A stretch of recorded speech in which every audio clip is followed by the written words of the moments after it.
bottom of the ocean. I'm at the bottom of the sea. I'm gonna stay down, down. I'm just stuck here in a dream.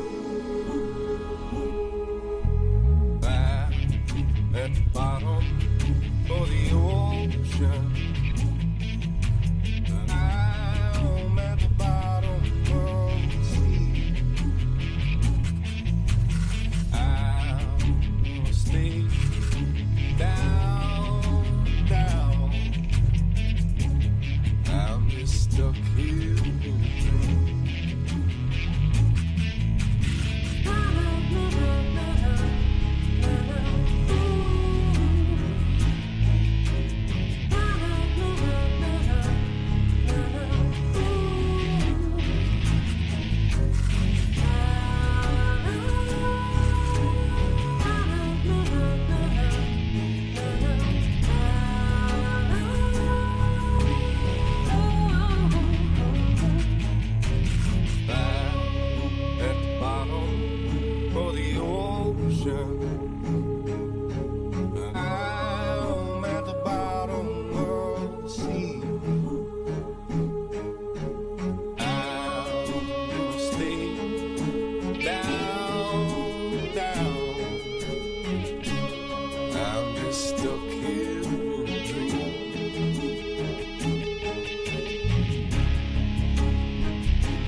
This is a public service announcement from C.T. Fletcher.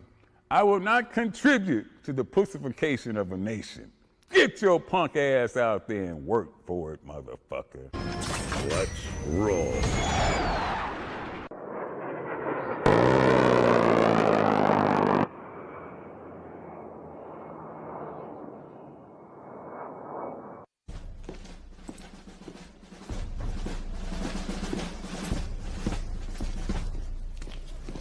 Morning, Sergeant Major. How do you know what kind of goddamn day it is?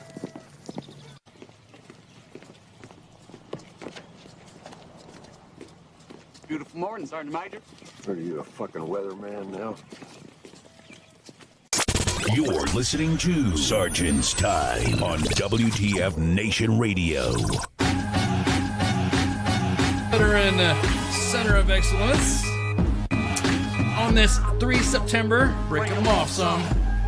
Man, the year of our dumpster, enjoying a 4-day weekend for Labor Day. So I'd like to thank you guys for joining us on your Thursday night. We appreciate it. God, this is, I feel so special. You guys would want to hang out with us. So, yeah.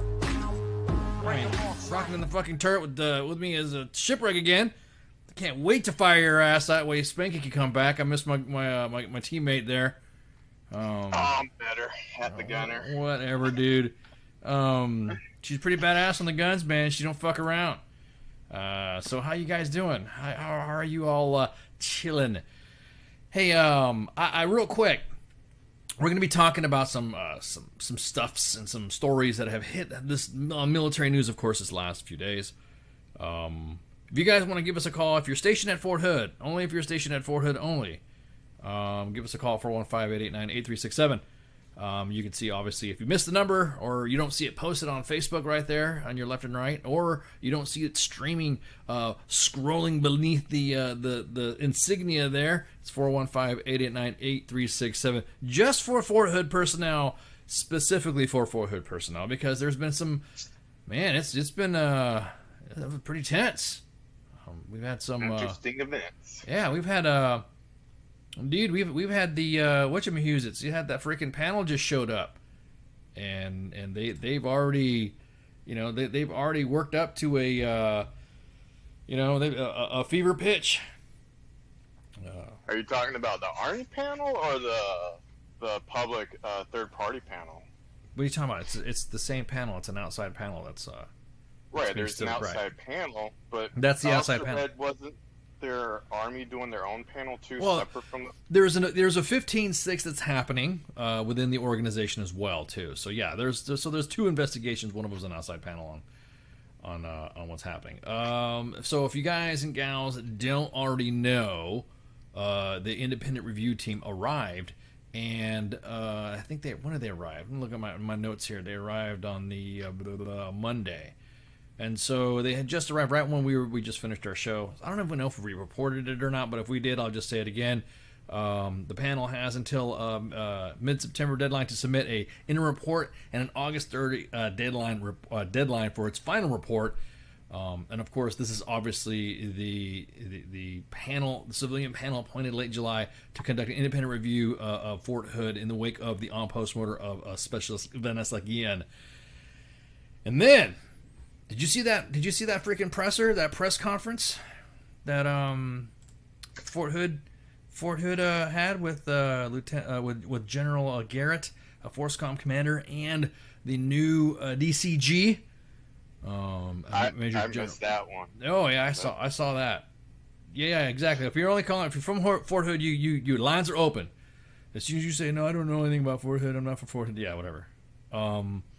So the senior commander, of course, made some statements. Was questioned by the media, and I'll be honest with you, it got tense. It got pretty heated. You could totally tell that there was some leadership there. Was pretty, I wouldn't say apprehensive, but a little defensive in some of the questions. I mean, the media was going after him. General Garrett was, what you could tell, he was getting pissed. He's a good dude. General Garrett's a good fucking leader. So him, him answering those questions, he's put on the spot like that. Yeah, he's walking into some of the stuff that he's probably realizing, holy shit, what's happening here? Just like anybody else. Now I was talking to some people about the responsibilities and where should it lie? Where should it go? Where do you think it should go? Do you think that it should be the commanders right there? Is it their responsibility? Is it their should it be a general's responsibility when it's some more of a subordinates? You know, because that kind of works twofold, doesn't it? Don't you think?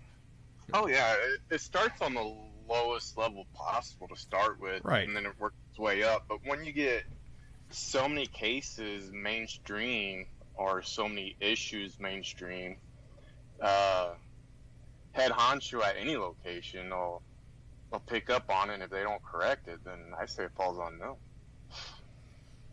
Yeah, you know, some of the things is that and here's the way it works.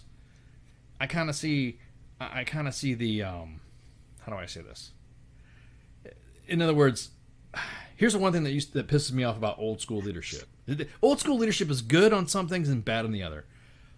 If you're gonna frag, if you're a 2-star, it's like busting a 2-star general or 3-star general for soldiers getting DUIs on post. Is that an individual responsibility, just like an individual commander responsibility and all that? I know, like the Air Force and the Navy. You know, the Navy, if something happens with the ship or something like that, or immediately somebody's fired for loss of confidence and all this other stuff. You know what I mean? Right. So I'm just kind of curious: is it one of those things to where it is a, how do I say this? It's not really. I mean, is the stratosphere too high for a 4-star and a 2-star? I mean, really, you think you should be slamming the sergeant majors, and the lieutenant colonels and the colonels and the sergeants. You know what I mean? Those are the ones that should be getting slammed. And that's just me. You know, those are the ones you should be hammering after because, you know, 3 Corps. I mean, Fort Hood is a big organization. I mean, a big installation and several units. There's a lot of organizations that are huge. Oh, definitely. I agree with what you're saying, but I think when so much stuff came out in light to the media on many different individuals with soldiers' issues, you would think the base commander would step in and pretty much say, hey, to his fellow leadership, what the heck's going on? Right. Hey, what's up, Hector? I see you there. I see you in there. You may not see some traffic in the chats, but I see you all in the chats. I see you on the Facebook's chats. I see you in the YouTube chats. I even see you on the Twitch chats. I don't see you on the Periscope chats because that's too many bubbles and all. You guys they're throwing the hearts in the way and shit. And that's a little bit distracting. DD214 protecteth you. Exactly that. But go ahead. Bill's right though. The big task ahead of the general coming in to oversee a lot of issues right now. Well, yeah. I mean, you could see he was, like I said, he was pretty passionate. I mean, I believe him.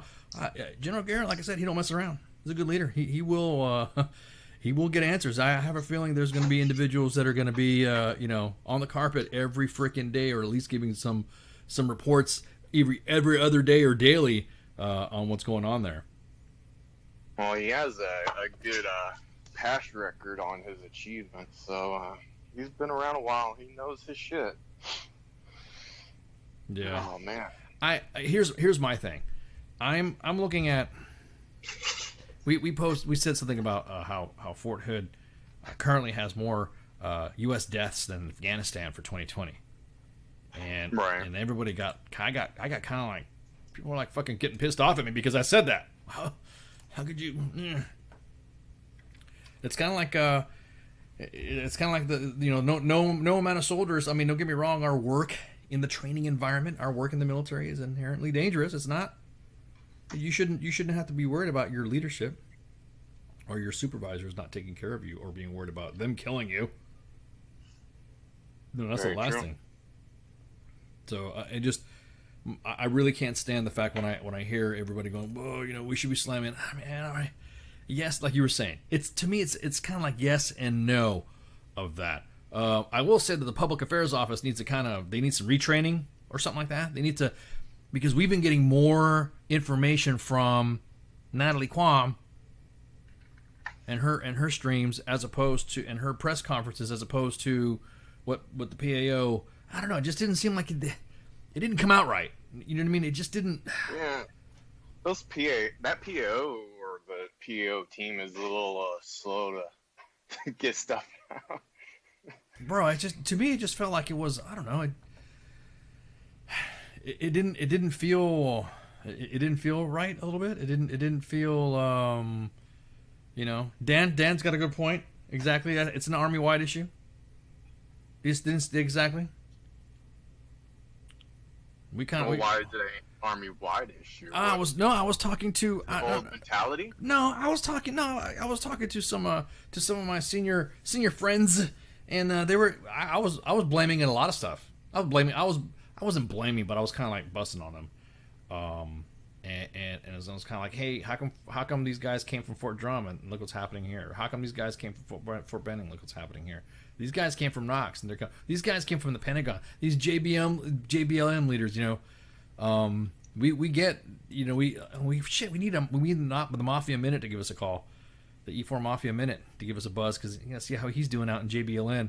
I don't even know he's part of the E4 Mafia. I think we need to find a new Joe out there, a new E4, because I think he got promoted to sergeant. So, but at any rate, there is, looking at the inbox, there are some issues that there are mostly a lot of it's overseas too, in Korea and U.S. Army Europe. But it's the spotlight's on Hood. You're right. Now, I'm pretty sure there are some other things that are not being told, and we'll find out. And I don't. It's Trump's fault, really, dude. You don't blame Trump. Come on, Chris. He's really gonna blame Trump. Hector, like 2020. Yeah. Hector in the YouTube chat says that Hood is the only place where you can earn a CIB now. But yeah, no, I see you, Hector. Yeah, you are the only. If you're in there keeping it real on the YouTube chat, man, you are the cool guy in there. Appreciate it. Make sure nobody steals anything in there, all right? Just take a look around the room, make sure everything's all right. No, we started talking about accountability. We started talking about how it's holding. I don't know who's responsible for what. I don't. Fuck, man, it's really hard. I think sometimes it seems like we just want to slam individuals at the junior ranks for something like that we know, okay, cool, got it, stop it. But then when it comes to other shit, it's just like it builds up and builds up and builds up. And is it almost like a mentality of them wanting to carry on like that? Hey, a Fort Hood caller that you called earlier with that number, with the 901 number, give us a call back. You guys, you know, I saw the stream come up and everyone's, if you're hearing music or something like that, I mean, we have a delay, but not that much of a delay. We're not like 10-15 minutes out on a delay, like we used to be. We're a little bit more faster on the time. So if you're hearing some music or something like that, and we're usually about 10 to 12 seconds off now with the new stuff, with the new technology that we have up. So give us a call back if you had called earlier at area code 901. I'll call you back up because I'm afraid I'm gonna like hit the number and you know, doom doom doom. You know, next thing you know, freaking the number you have called, then your PERSEC's gonna be blown out. So give us a buzz back. Let me see if I can get your call back. All right. So don't freaking. No, I don't see your number on here. You got this freaking. I think he's got his. Yeah, I can't call you back, dude. So, anyways, give us a call back. Area code 901. It's COVID that killed all the soldiers. Yeah, exactly. Yeah. So that too. That's the. It's the COVID thing, dude. It just pisses me off, dude. It's the COVID thing. It's the way the soldiers deal with shit. You got damn lieutenants TikToking near each other now. Have you seen that lieutenant TikToking and freaking making jokes? We talked about that earlier. Yeah. Making a Holocaust joke. The women doing TikTok dancing. Yeah. His freaking uniform or not uniform? Yeah. Depending when you call it. Yeah, exactly. There's been like 30 deaths. It was like 26 since 2016. The leadership differently more. Yeah. So it's even not a personal fault. Yeah. They do turn a lot of blind eyes. Maureen, you're talking about their housing issues, for instance. Yeah, exactly. Yeah, congressional. It is almost like, hey, all your elected officials that said they were going to do something, and all your leaders, is this what we're talking about? Not my squad? Is it really happening? I mean, is it, like I said, if you're stationed at Fort Hood, give us a call at 415-889-8367, especially if you are in said organizations that we're talking about. So let me tell you this story right here. And this story will fucking. So when you gather around the fire pit, you're saying? Yeah, it's just a gather around. Here's the way I see it, and it's awesome. The outcome is very extremely sad, but the results of the investigation, the way I see it. So, there was a soldier that was a Fort Hood soldier who died in South Korea in a military vehicle rollover. And the Army said, "Oh, well, your ass is out." And speaking with the media, the mother of a Fort Hood soldier said that some of the soldiers' leaders were being removed from the Army over the incident. So listen to this right here, man. I think we talked about this already. November 16, 2019, Specialist Nicholas Panapino of Bradenton, Florida, died from his injuries sustained in a Bradley fighting vehicle rollover at Camp Humphreys in South Korea. He had been deployed to South Korea with the 3rd Armored Brigade Combat Team, 1st Cavalry Division. His mother, Kimberly Weaver of Bradenton, Florida, said that the information she received from the Army, the units, of course, the investigation, the 15-6, had said a string of mistakes had led to her son's death. The 1st Cavalry Division has moved to oust the company commander, the platoon leader, and the Bradley commander from the Army, according to a slide provided to Weaver when she met with the combat team commander, Colonel Kevin Capra. They have received letters of reprimand and initiated for involuntary separation. In addition, the Bradley commander received non-judicial punishment and reduced in rank. All 37 companies in the 3rd Brigade Combat Team were ordered to reassess their driver trainings program, to brief battalion commanders on the status of those programs, and ensure the programs were enforced to Army standards. This is also what the Stars and Stripes reported as well. I'm telling you, man, that this is awesome to see results like that happen. I mean, it's sad that obviously it resulted, but that's who you need to see held accountable. Those are the leaders that need to be held accountable. That right there, that's the shit you need to see. And everyone thinks that, a court-martial will get you out. Administration separate. Leaders are now finding out that you didn't have to go through a bunch of paperwork to administratively separate somebody. If they fuck up bad enough, shit, you're gone. All it takes is some paperwork. And if you're close to retirement, you lose your benefits, you lose everything. You're done. It's all about that paper trail. Right, it is. Well, I mean, it's pretty much in fact that the investigation will lead it straight like that anyways. But what pisses me off is that when individuals are like, "Oh no, we should send the CG." No, this was good. This right here, the unit held the right people accountable. Sounds like they hold a lot of people accountable at all levels too. Well, it doesn't, but it doesn't need to take it doesn't need to take to an accident and somebody dying to do it. You really can't just oh hey well this is what's happening and see we're doing something. No, if you probably enforce the standards on some of this, you'd have been good to go. It would have been an issue. But another update from Fort Hood too. I guess there was a shooting incident.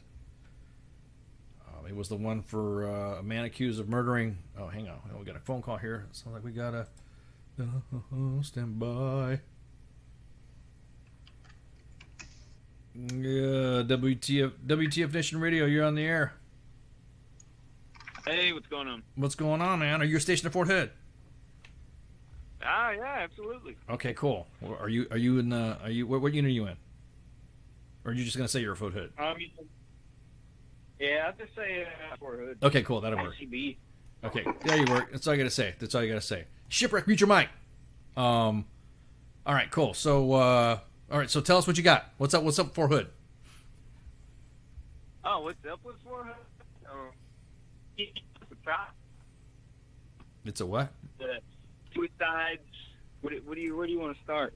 Well, just some of the comments that we had in here about. Well, first we talked about the panel that showed up, and then we talked about General Garrett having that presser talking about Operation Phantom something to have people show up and start having leader assessments and all that. So give us your take so far on what's been going on. I'm not even tracking what you're talking about with the Phantom thing. I'm not even part of them. But the FERP thing, the Fort Hood something panel, I like that. That was a good idea. I'm glad that was a thing because now we can anonymously give up our opinions all the way up to the actual base. not only just the units. I mean, if you look at individual units, like for the most part, like company and down, like a lot of these guys really got it easy where I'm at personally. But when you start getting into like battalion level and brigade level, and people start taking power trips, that's where the big issues are, and that's why I think a lot of these people are taking it out on themselves. A lot of these people are killing themselves. Like when was it yesterday? Yesterday, it's like 9:40 a.m. pouring rain out there, and you got one unit, obviously an infantry unit out there, ruck marching at 9:40 a.m. Like that's too much for these guys right now. Like, relax. Like, these guys don't even get to see their families yet. We're on quarantine. We can't go out of a 100-mile radius. Oh, okay. So right now you're all quarantined right now at a 100-mile radius. Okay, got it. Has that? So this unit here. So what you're saying, units can't train? Because I'm kind of partial to that. I mean, I am a rucksack enthusiast. So you don't think units should train or something like that? What's the big deal of having? No, I'm all about training. I'm all about them going to the ranges and whatnot. Like, I love going to the range. Me personally, I don't like ruck marches. But with everything going on, I think that they should relax on some of these people, because some of these guys haven't seen their families in over a year. Just say they accidentally just happen not to take leave for 6 months, and then a quarantine happens. Like, that's just how it goes for some of these guys. I think they should take it easy on them until all this is over. Right. So what would you be open to when it comes to taking it easy on these guys? What do you think they should do? Not do a ruck march in the pouring rain. I mean, me personally, I'm leaning more towards like personal development and doing PT rather than just you don't think getting these guys sick. Well, if they're infantry guys and well, they were in the rain, I mean, man, you're not winning an argument when it comes to the ruck march stuff, dude. Are you a tanker or something? Is that what it is? No. Not at all. So, I live the easy life. Okay, so you're MI. Are you MI? Or what? What's no. your logistician? Is that what it is? No, I'm in aviation. We got it easy. Oh my God! See, of course. I mean, a ruck march for you guys is fucking what? From you taking your A-bag from the trunk of your car to the aircraft? Is that what it is? Is that what a ruck march is for you guys? It's about like 4.5 miles for us. Right. It's not. Dude, come on, man. See, I can see. Okay, let's move that rucksack up, because I'll be honest with you. I've run in the rain. I've rucked in the rain. It doesn't bother me. I actually don't mind that. So, what else? What else do you think should happen? What do you think a unit should do? What do you think the command should do when it comes to taking it easy to these guys? Are you affected by some of this stuff? I mean, you've been in an aviation unit. Where are you at? Are you at Hood Army Airfield or Robert Gray? Hood Army Airfield. Oh, okay. All right. So you guys are just. Go ahead. We don't have any. So I'm again to the relaxed side of it. We've got it made out there. I'm not gonna lie to you. We don't get suicides where we're at, but I think that's one of the biggest problems about Fort Hood. What was it? I think it was like 16 or 17 suicides this year or some shit. I can't remember the exact number. I just remember I read an article going back, I think, 4 years. Right. And the amount of suicides was almost equivalent to the amount of veteran suicides every year. Mm-hmm. Just from Fort Hood. Trying hard to get a better signal on your cell. Big issue. And, right. And let alone the soldiers going missing. God bless Vanessa and her family. Right. And Morales and all them. But I think a really, really big issue that we're not talking about enough is the suicide. 5. There's a total of 26 soldiers that have died so far at Fort Hood from the beginning of the year to now. So there's I think 5 or 6 or something like that. Year. Yeah. So I mean, of course, we're going to talk about. We can talk about the rest of them, but is it? I'm just what I'm trying to drill down to. Is it to a specific? Because like I said, you said you had it easy. It's not bothering you. So the only thing that you're stressing out about is watching guys ruck and being in quarantine. So what has? No, I'm saying these guys. Go ahead. I'm saying these guys need some time to just be themselves. Like relax on the Army stuff for a little bit. That's all these guys are knowing right now. They don't get to see their families. They don't get to get out of this general area. Okay, the COVID thing, bro. That's sorry, man. That's Army wide. You're preaching to the choir to the rest of the Army when it comes to the COVID sucking, because you're sucking there too, right? With the COVID, right? You're being quarantined, shit. Yeah. Yeah. So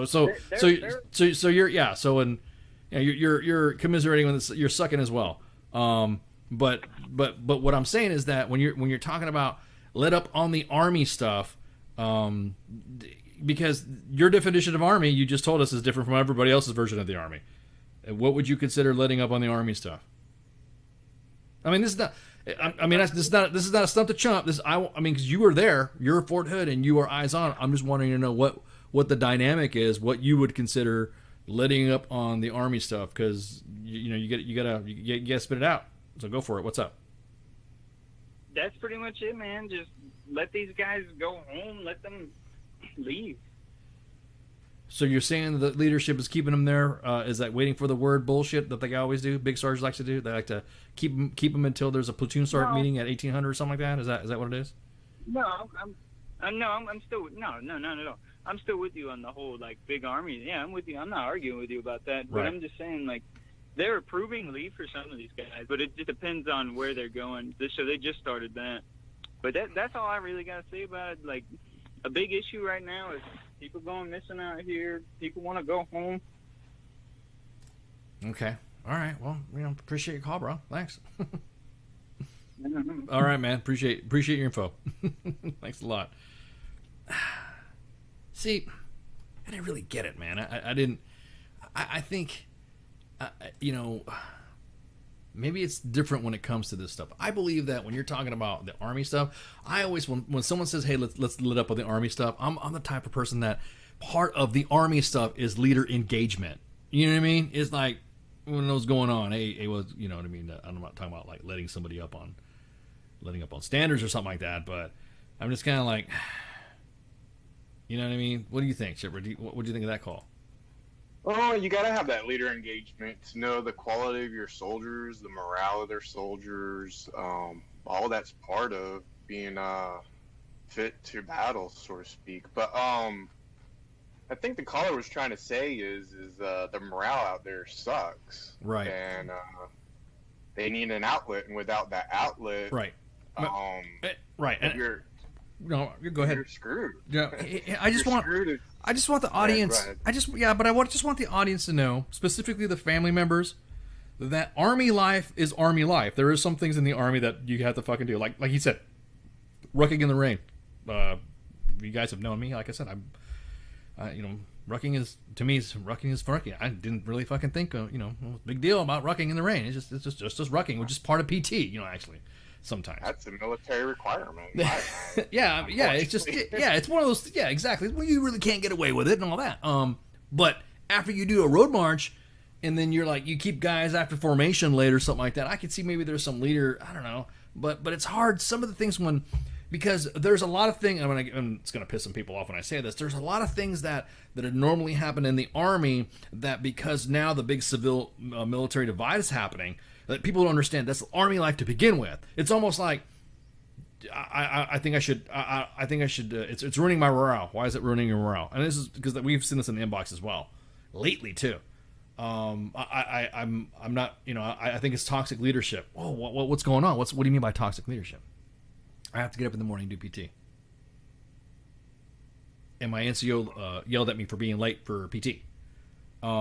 Okay, so okay, so we're like, because, in the main page, that they listen, they want to know. Mind you, now we have senior NCOs and officers that operate in the main page inbox. So they're like, okay, what's happening? Are they abusing you? Or no, they're just making me show up to PT and I don't, this is bullshit. My question is it 2:00 in the morning or right, 7 right, a.m.? Right. Exactly. If you look at the whole dynamic of, okay, so is it okay? They're making you do PT and you're supposed to do PT. All right. So what's the HP con level on your installation? And they'll say whatever. And then okay, so you're authorized to come on post and you're authorized. So what happens after that? Well, then we gotta Zoom. We go home, we change, and then we have to Zoom. Okay, that's toxic leadership because all they want to do is know what I'm doing. What the fuck did you expect? You're not even at work. If you're not at work and you're expected to, don't get me wrong, if you're like consistently hounding them and shit like that, because we talked about that before. There's leaders that don't know how to understand. They don't understand the balance of Zooming with their soldiers. They literally, it's almost like, God damn it, get the fuck away from me. When it comes to a phone now, because then now, you want me to take a laptop everywhere? It's almost like they're really, really micromanaging you. That's going overboard. Right, and they shouldn't be on Zoom 24/7. Right, my opinion. right. But, And that's that's another thing too. Is that I don't. There are some requirements in the military that we do to be in the military, right? Right. I mean, that's memes are made of military life. So if you don't, I mean, that's why everybody makes fun of aviation. That's why everybody makes fun. Like I just said, to him, a road march is taking his aviator's kit bag from his trunk of his car to the hangar, and it's like across the street or something like that. To him, that's probably a road march. I'm just joking, of course, pure hyperbole. For me, riding out the mule to his craft. Right, and for me, yeah. I mean, for he said 4 miles. I mean, 4 miles, shit. For some of us that have been in your line of work, our line of work that we used to do, we'd jump into an event, ruck 4 miles to go do something on the objective, and then we'd go ruck another few miles to go do whatever. You know what I mean? It's a normal place to go to work. It's the normality. So when he said I feel sorry for those guys because they're rucking in the rain. You don't realize that when you ruck in the rain, it feels so fucking good. It feels so fucking good. Rucking in the rain unless I'm going through mud up the right, keys and right.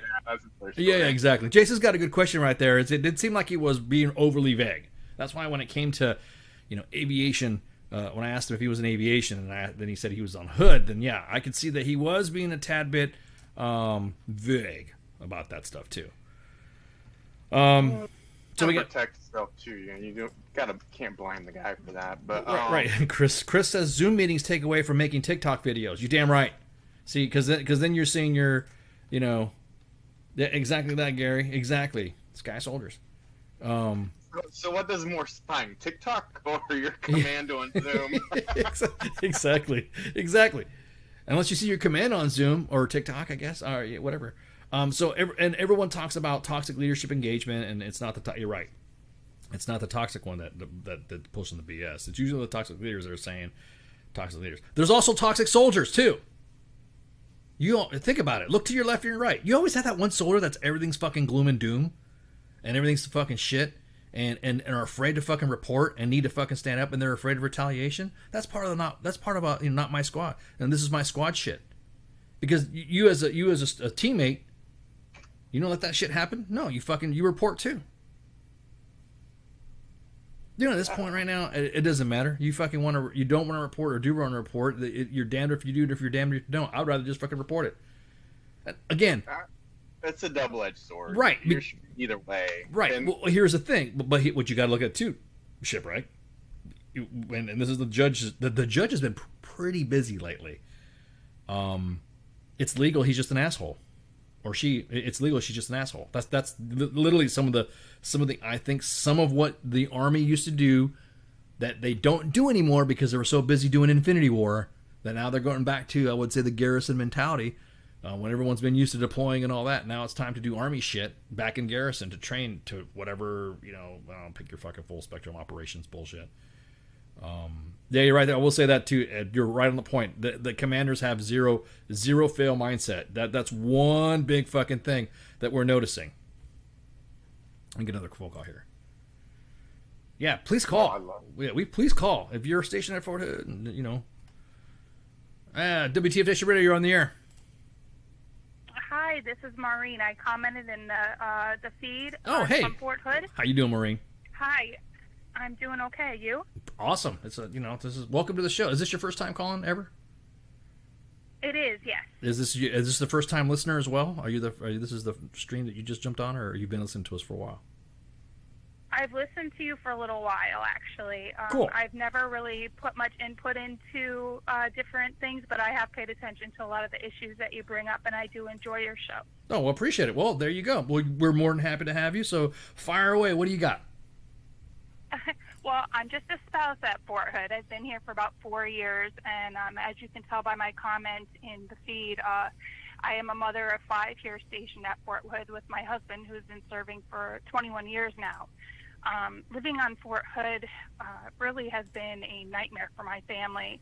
We've lived in 3 different houses, lost everything we own due to mold.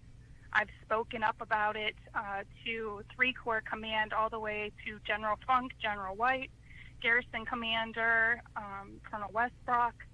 No one does anything. They turn a blind eye to a lot, and it seems like politics and money play a part in that.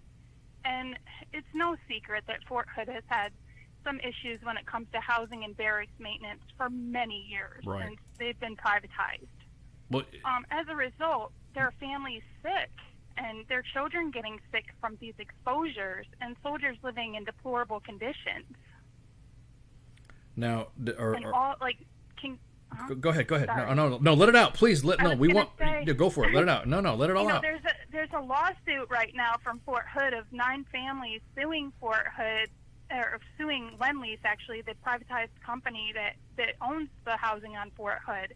And they're aware of the issues. Natalie Kwam represents me, actually, on Fort Hood, because JAG couldn't help us. It was a conflict of interest because the Lend-Lease and the Army are in a partnership, an LLC, where it's a financial interest with both parties. Right. So when soldiers bring these issues to them with housing, we're told housing's a privilege and not a right. And there's nothing they can do. My family was granted permission to live in officers' housing. My husband's enlisted. Right. And that house that we were living in there was condemned due to mold as well. After, we're an EFMP family, we had several conditions that weren't addressed, that they allowed us to move into that home. Right. And they left us homeless. And my husband's command didn't even call a brigade level or anyone, even call, knowing our family had nowhere to go, to even see if me or my 5 children were even okay. Did they? Do you have? What? I was about to ask you. What can you give us a timeline? So about how long did this happen? When you first started noticing all this BS with the mold, and you started going through this whole process of moving different places, what was the time span from the moment you complained about it, or you and your husband brought it up, to now? What's been the time span? Oh, from the very first time we got to Fort Hood, we did a Diddy move from JBLM, which, by the way, I won House of the Year there and had Command Sergeant Major Chandler's wife Sergeant Major of the Army Chandler's wife tour my home. Right. Because I had won House of the Year, took great pride. Right. Moved all our stuff here. Housing told us that our house was given away, so they didn't even have a house ready for us. We had to choose the first available one. We got in there, and the house was just dog pee wet, over, hair everywhere. It was just in dilapidated condition. Right. We're only in there for a few months, and the plumbing completely went out in the house. We had feces coming up through the kitchen sinks, the bathrooms, everything. We had to move to a different house, and that was back in 2016 when we first got here, November 2016. Holy crap. From then until now, until June, actually, we've been in 3 different homes and moved 4 different times and in and out of hotels for the past 2 years. And mind you, most of this was at our own expense.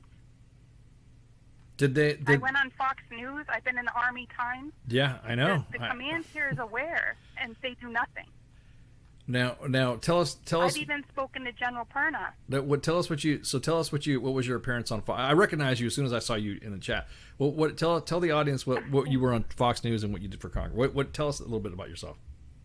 Right. Okay. So after being, fed up with the inaction here at the town halls and, just having them tell us they're going to do stuff and nothing ever happening. Right. My family and I flew up to Washington, D.C. on December 3rd, and we participated in the hearing.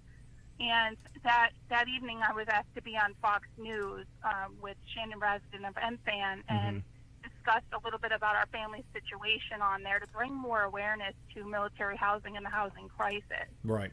And also was in the Army Times. And since then, we've been facing some very heavy retaliation. But if this is what I have to do by bringing awareness to make, Fort Hood, and well, not even just Fort Hood, but military installations are having a housing crisis in barracks and family housing.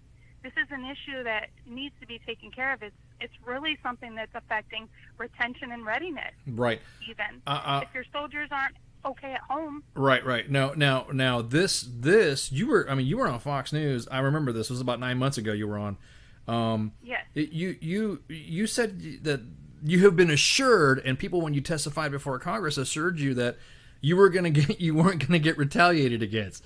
So what happened? Absolutely. So yes. what happened now? Oh my gosh. Well, there's been so many occurrences of our SCRA rights being violated, but up until recently, back in June, right.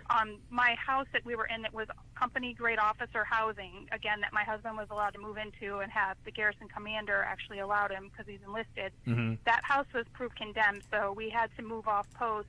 We stayed in a hotel until we could actually find a rental. Right. So they weren't charging us BAH for the home that we were in, the company grade housing, because all of our belongings are still sitting in a home now for the last 2 years because housing refuses to pay for them, even though they have proof that the items are no longer, we can't have them in our possession. They're contaminated. So that said, we ended up being in a hotel out of our own pocket, paying our own expenses because housing refused to displace us. They then had BAH taken out of my husband's check from at the time we weren't even in the home. They changed the locks on the house and then took BAH from my husband and then told us that they were going to come in and do a clearing of the home and all of that. And we didn't even have access to the house any longer, and they'd already known it was condemned within like a 30-day period. We'd given them 30-day notice, everything. Right. That the house was not suitable. So we did an IG complaint, open and shut the same day. So it took my attorney reaching out to their attorney to say, hey, you're in violation. You need to stop taking their BAH.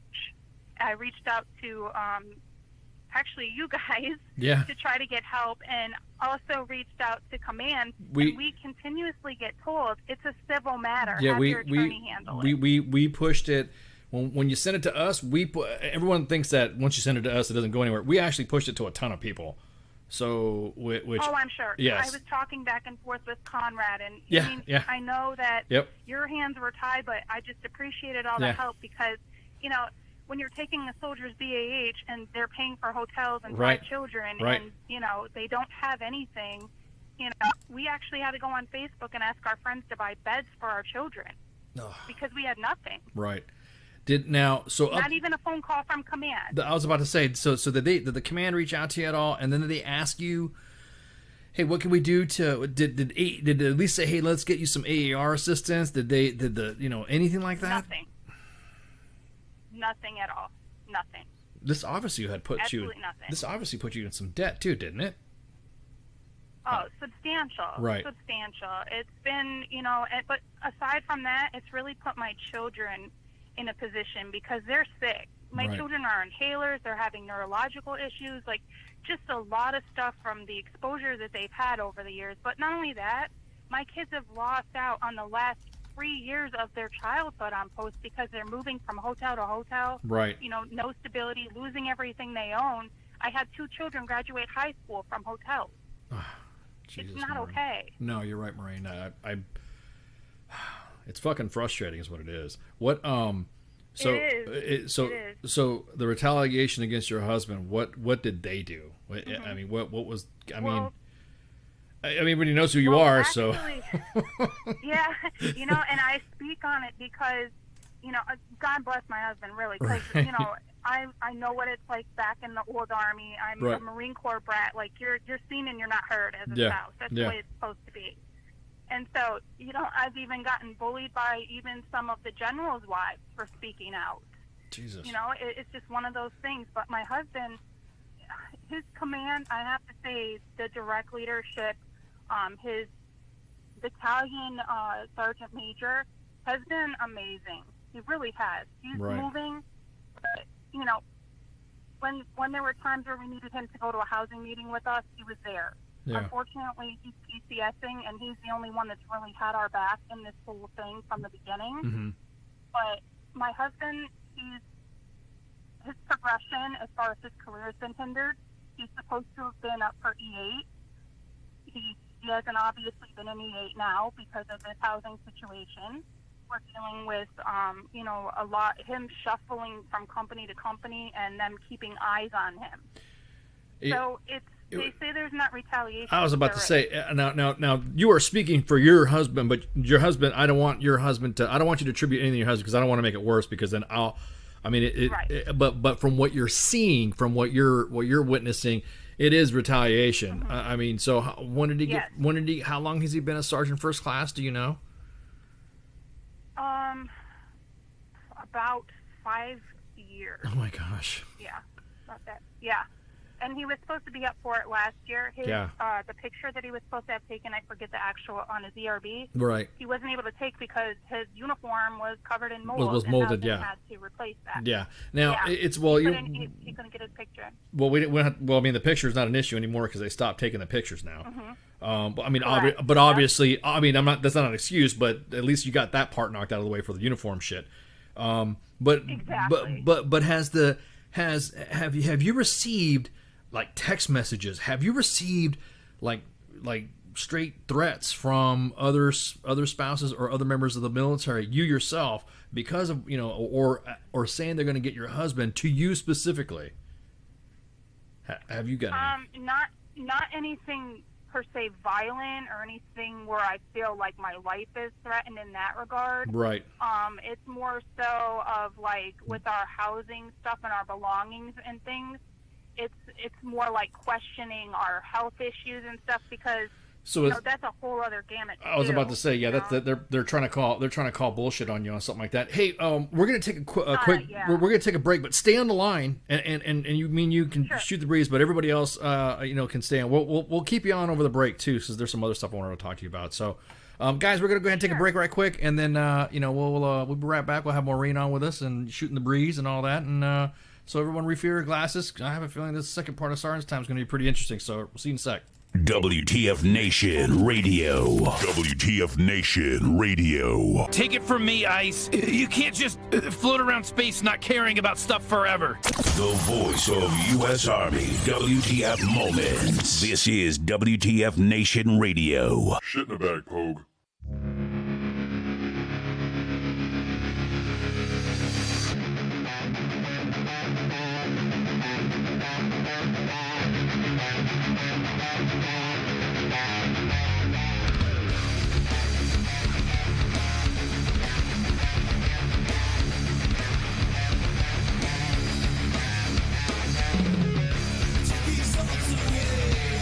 Nothing feels the same. Let it all be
fading out, cirrus shapes I found, blow me away, Van Allen right around, pushing through, skin is brown, nature has us trapped in fear, so I get lost in sound.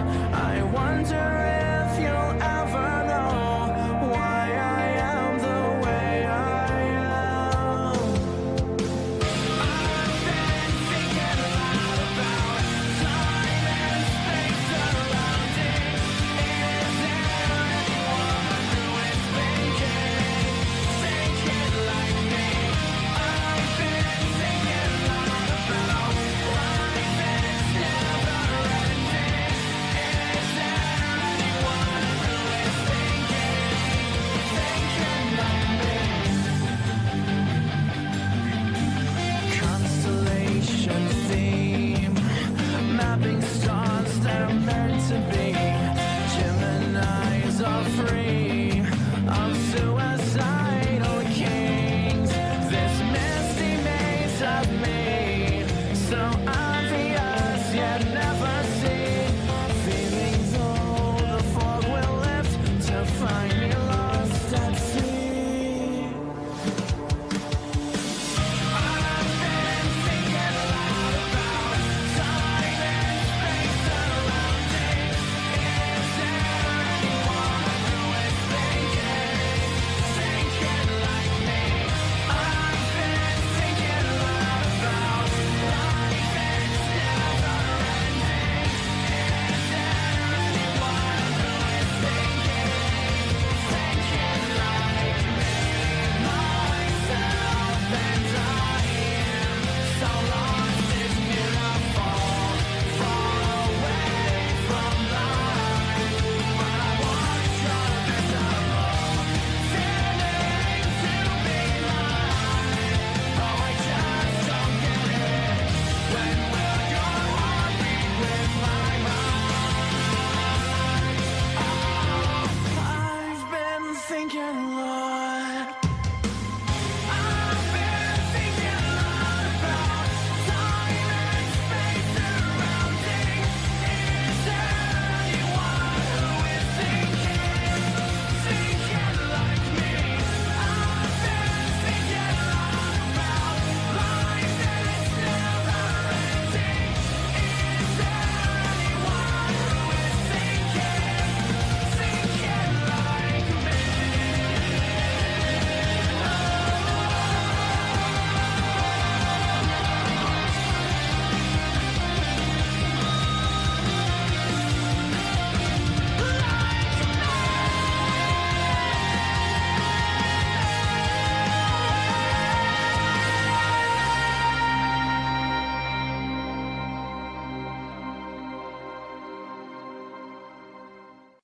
I am here determined to stop this future atrocity. This station is now the ultimate power in the universe. I suggest we use it. The voice of U.S. Army, WTF Moments. This is WTF Nation Radio. I find your lack of faith disturbing. Everything stated on WTF Nation Radio is to be considered the opinion of the person that stated it, and not an official representation of WTF Nation Radio or U.S. Army WTF Moments. Price does not include tax, title, or license. Some assembly required. Each item sold separately. Batteries not included. Objects in mirror are closer than they appear. If conditions persist, contact a physician. Individual results may vary. Keep out of the reach of children. Avoid prolonged exposure to direct sunlight. Keep in a cool, dark place. And please enjoy the show. Shots. In their homes on an Air Force base. And a mother who lives in Fort Hood, Texas, says all 5 of her children got sick because of the terrible conditions. Maureen Elliott joins me now. She traveled to D.C. for the hearing. Also joining me, Shannon Razadin. She is the executive director for Military Family Advisory Network and also a military spouse. And Maureen, to you first, thank you so much for coming and joining us on this. I want to kind of talk about your family because you're in your 3rd home on Fort Hood and your kids are still sick. Yes, sir, that is facts. So tell me about your story. Have you fought? Have you told the military? Have you said, look, my children are sick. I'm sick. My husband feels better when he leaves the base. What have you told them? I have exhausted all avenues as far as Fort Hood is concerned. I have reached to the highest levels of chain of command. I have advocated for other military families as well as my own to accomplish safer, habitable homes for our families to no avail. Yeah, you're also, Shannon, we want to point out, a military wife and parent, and I think it's important to know that, you know, we spend so much time thanking our military members for their service. How about some medical care? How about some housing, proper housing? What's the holdup here? What's the solution, Shannon? Right. So we started hearing about this issue anecdotally through our network about a year ago, and so we decided that we really need to take a closer look at what was happening in families' homes. We fielded a survey, and within 1 week, we had 17,000 families respond, sharing issues of mold, rodents, all types of vermin infestation, lead. And so we really realized that this was a national issue. It was systemic. It wasn't a one-off scenario. And so this is something that families need to, you know, feel that they can trust the military again. And so this is something that we are really hoping a tenant bill of rights comes forward so that military families have something to fall back on and something that we can all work on together. And while Shannon was talking, Maureen, we were looking at some of the pictures of the housing that military families are putting up with there, and particularly some of the housing that you've had. What do you tell your kids, Maureen? What do you tell them when they're sick all the time and you don't have really the ability or power to move them someplace safe? It is the most hopeless, helpless feeling I've ever had in my life to have to look my children in their eyes and tell them there's nothing that I can do beyond what I have done to ensure their health and their safety at this point. And that is a moment of weakness that I've never thought I've had to ever experience in my life. And it makes a mom, as a parent, you feel defeated and depleted. Yeah, as any American. I mean, you know, the military does so much for us. And Shannon, did the senators seem amenable today when at the hearing? They did. Everyone is angry about this. This is a bipartisan issue. No one wants to hear about military families struggling in their own homes. As we look ahead to the holidays, we have families that have been displaced for more than 100 days. And so imagine not knowing when you're going to be in your house, if you can set up a Christmas tree in your home. And so this is something that it isn't just a military problem. It's something that we should all be angry about. It's something that we should all be active and engaged on, because military families sacrifice so much. They should not have to be worried about their safety in their homes. Right. And I just want to go to each of you quickly once again. Shannon, to you first. I mean, the families that are suing, they just want their lives back. It's important to remember that this housing is not a handout, that military families pay for these homes. And so it's not much to expect to have a safe place to raise your family. And so we are really hopeful that we get to quick resolutions so that families don't have to worry about this in the future. Maureen, I know this is heartrending for you and your kids. What did you say or hear from the senators that you would like to share with us? I wanted to touch on what Senator Blumenthal was speaking on as far as retaliation for military families. It's unacceptable, but there are many families that are facing that just by speaking up and putting their stories out there. And a lot of spouses like myself were afraid to speak for a very long time. Yeah. So in getting our story out there and the recognition that the senators hear us and they care, that is moving mountains, and it's making a difference. And that's what we want. It's time to move mountains. Maureen Elliott, Shannon Resident, good of you both. Best of luck to you both. We're pulling for you. Thank you so much. All right, and we're back. Wow, that's some woo, man. Did that not piss you off or what? We're back with Maureen again, shooting the shit about her testimony, and holy crap. Just watching that shit again and looking at that stuff in the inbox again, it just brings back some memories. Maureen, you were talking about now. I mean, so what's next? What's the way ahead on this? You were talking about is your husband gonna say fuck it and retire? Or I mean, I know you're not. I mean, I'm just asking again. I don't want you to speak for your husband because I don't want your husband to get any shit. You know what I mean? I want your husband to be like, oh, well, see. He used your wife said online, and we've tagged Fort Hood, and everybody else listens. So I don't want nobody to go like, oh. Now, what do you think? Do you think your husband's going to just say fuck it and hang it up? Well, you know, he's not a quitter. Right. And I really do, you know, he was raised in foster care. The military is the family that he's known his entire life. Right. Those are his brothers and sisters in arms. You know, he got Right. out for 10 years, became a police officer and a deputy sheriff. His calling was back to the military. He Right. really, really enjoys it. He's had, you know, served under some great soldiers and also been a great soldier. In an opportune world, you know, he'd like to retire. You know, we do have 5 children who are getting ready to go to college. So, wow. you know, this is what he enjoys doing, and I Right. support him wholeheartedly. It's a shame that, you know, our situation is what it is, but, you know, if we can create change and make awareness to this so that, you know, soldiers have a better quality of life, then, Of course. I mean, whatever the future holds, it holds. Of course. Somebody said in the chats, this is when this was happening, you were on your 3rd house. Now you're on number 5. And nobody. Well, we're on number 4, actually. Yeah. Okay, so you're number but 4. we no longer live on post. I just want to make that clear. Okay. You know, the 3rd time was the charm. We are completely off post. Okay. Now, so what you saw, another questions in there in the chat as well. There was a bunch of. Did you see any results? Like, did somebody? Because not only because this is interesting. We're seeing something when it comes to toxic leadership. We're seeing what happened to Vanessa Guillen and all that, and we're seeing an independent panel.